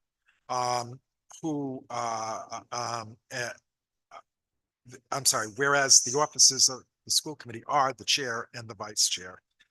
Now, therefore, be it resolved, in addition to the authority that the school committee already has, and remember that you have authority over the care and custody of this property under state law, the school committee authorizes the chair or the vice chair, and each of them acting singly. That means that I don't have to get both Colleen and Carolyn together. I can basically, one person can help clean up the technical issues. And pursuant to chapters 4527 and section 1629, and 1629 is the power of the school committee. 452515 and 4539(2) of the general laws and any other enabling authority of the general laws of state of Rhode Island to enter into a water agreement with the Scituate Housing Authority relating to the water project to provide Rockland Oaks facility with the necessary tie-in to the Scituate Senior Middle School water source. Such agreement may be substantially in the form attached here and provided to the commissioners with such changes as may be requested by the Rhode Island Infrastructure Bank, the Rhode Island Department of Health, or by the Town of Scituate or the Scituate School Department, the due execution and authorization of which shall be conclusively demonstrated by the execution thereof by one of said officers of the school committee. Again, there are still technical issues. They've been flagged in the contract that I gave you. This contract is exactly what was voted on last night unanimously by the Scituate Housing Authority. I'm asking you to support the resolution that I just read, which would authorize either Carolyn or Colleen on behalf of the school committee to get this water deal done as soon as we iron out various technical questions raised by the Department of Health. Do I have a motion to approve the resolution as read by our attorney related to the Scituate High School or Scituate School District or School Department and the well that's being implemented? Carolyn, we already have a motion on the table that is seconded. What do we do with that? Oh, you're right. Let me take the vote. I'm sorry. Thank you. We're taking the vote. John, you kind of threw me because we took the motion and the second on the apologize. contract and you went right into the resolution. So let me take the vote. Do I have, all those in favor of approving the water contract in front of you? John, should it be added subject to? Should that motion have a subject to in it? Subject to The resolution. the resolutions, that's fine. Okay.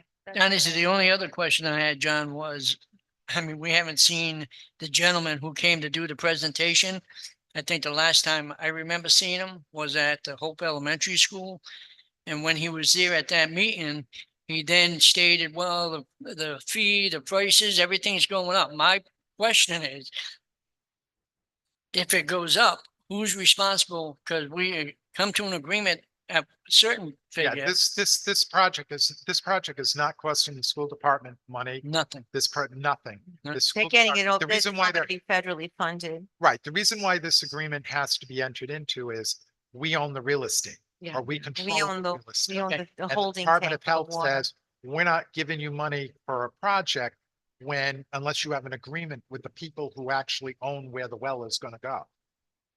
That's why we have this agreement. Colleen, do you want to Thank you. amend your motion to say, to include subject to the resolution? Second, Well, Second. all those in favor? Aye. John, you're gonna write that resolution up and. Yeah, I will write the resolution up. Because I want to send them the resolution. I understand. I will put it together. I will put it together. I apologize. I only got this from Mr. I just Ferraro. want to also note that we received this late afternoon today because we're still trying to get all these details and I will make sure that I've had a request for a copy of it. Can I give it's a public document? I have a copy of it. I have a copy. I advised as soon as it came. Oh, from- did you get a copy of Yes, You this? I already did. got it That's Who did you get it from? at my direction. Oh, Patty Mott. okay, We took care I of know it you as soon asked me as- for Yeah, it. that's why we I'm got just it. coming up here to thank you very much for forwarding that copy to me. I really, really appreciate it. I reached out to superintendent, the chair, and Patty Martin, Mr. Anderson. So I really appreciate what you did. And it's enlightening. I thank you for all the work you have put into this. A lot of work. I know it's been a lot of work. It's been many, many years. There's been a lot of pushback from, members of the community. And I'm glad that we have the school committee that we have this year.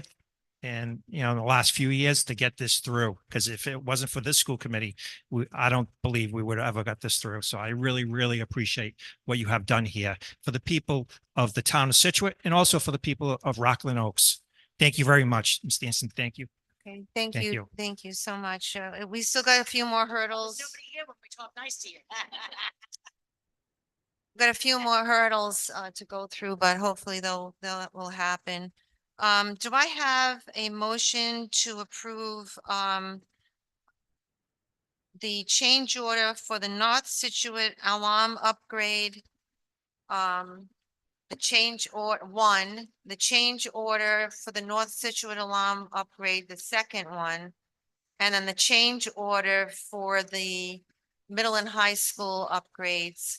What these primarily are the insurance. Yeah, Amendment. two of them are that, when the bid was put out by your architect did not, unfortunately did not send me the contract to review before the bid went out.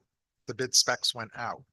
And one of the things that I do with bid specs, and if I don't see the bid specs, then I do it with the contract, is to say, does this match our insurance with the trust? And because I don't want a donut hole where, you know, our trust, they have so much insurance, but the trust doesn't kick in. And there's a donut hole where we have no insurance. And in this particular case, the umbrella policy came up short. The trust wanted a bigger umbrella policy. So we had already put the bid out and told them one number. And the trust said, no, it's a higher level of insurance. So for each of the two projects, if we had put it in, the bid would have been higher anyway. For each of them, it's $3,000 to get the insurance so that we have no donut hole. If we had put it in the bid documents, I am quite confident that given we had, if I remember correctly, only one bidder, that it would have come in $3,000 high. So this is kind of a no harm, no foul, but we cannot go with a donut hole if God forbid something, you know, And I'll speak to like a the, sinkhole. so this, again, so those are the two insurance ones. The third one is, the third amendment is when they bid out the fire alarm, they had an alternate sitting outside the bid in case they needed to bring in Yours. bring in this other service that was going to be needed. But they didn't know it at the time when they bid until they got in there and they started testing. And once they tested, they recognized that they had to come in and they had to bring the amendment in and they have to install the equipment into that building that they weren't sure they were going to need. They definitely need it. It's a two-way radio system that will be able to communicate from within the building with firefighters inside and outside. It's required by local code and it's required by the state emergency code. So that's 140,000. But again, it was part of the initial bid, but it was put aside as an alternate. And both Jason Martin, who I trust explicitly on this, as well as Kyle from Secoshia, has weighed in on it and has approved these as being necessary. So that change order is not a surprise. They were, It wasn't. It was not, it's not a surprise. It was an alternate in the original bid documents. And they And didn't include now it you in the got it. original contract because they didn't know whether or not they needed it. So now they do need it. So we need to increase the contract. And that's what you're seeing as the amendment. and with the bid that went out that didn't get reviewed by John, how do we prevent that from happening again? I've already had the conversation with Kyle from Secoshia, and in the future, I will get the bid documents before they go out. And that's fairly new. Like we never really had you. Right, and that's So true, we've that's actually true. But changed our practice because Yes. of that. So it's a good question, but we swung around to make sure the process is fixed. Okay, because I'm not sure if I've heard of it before. Yeah, I know.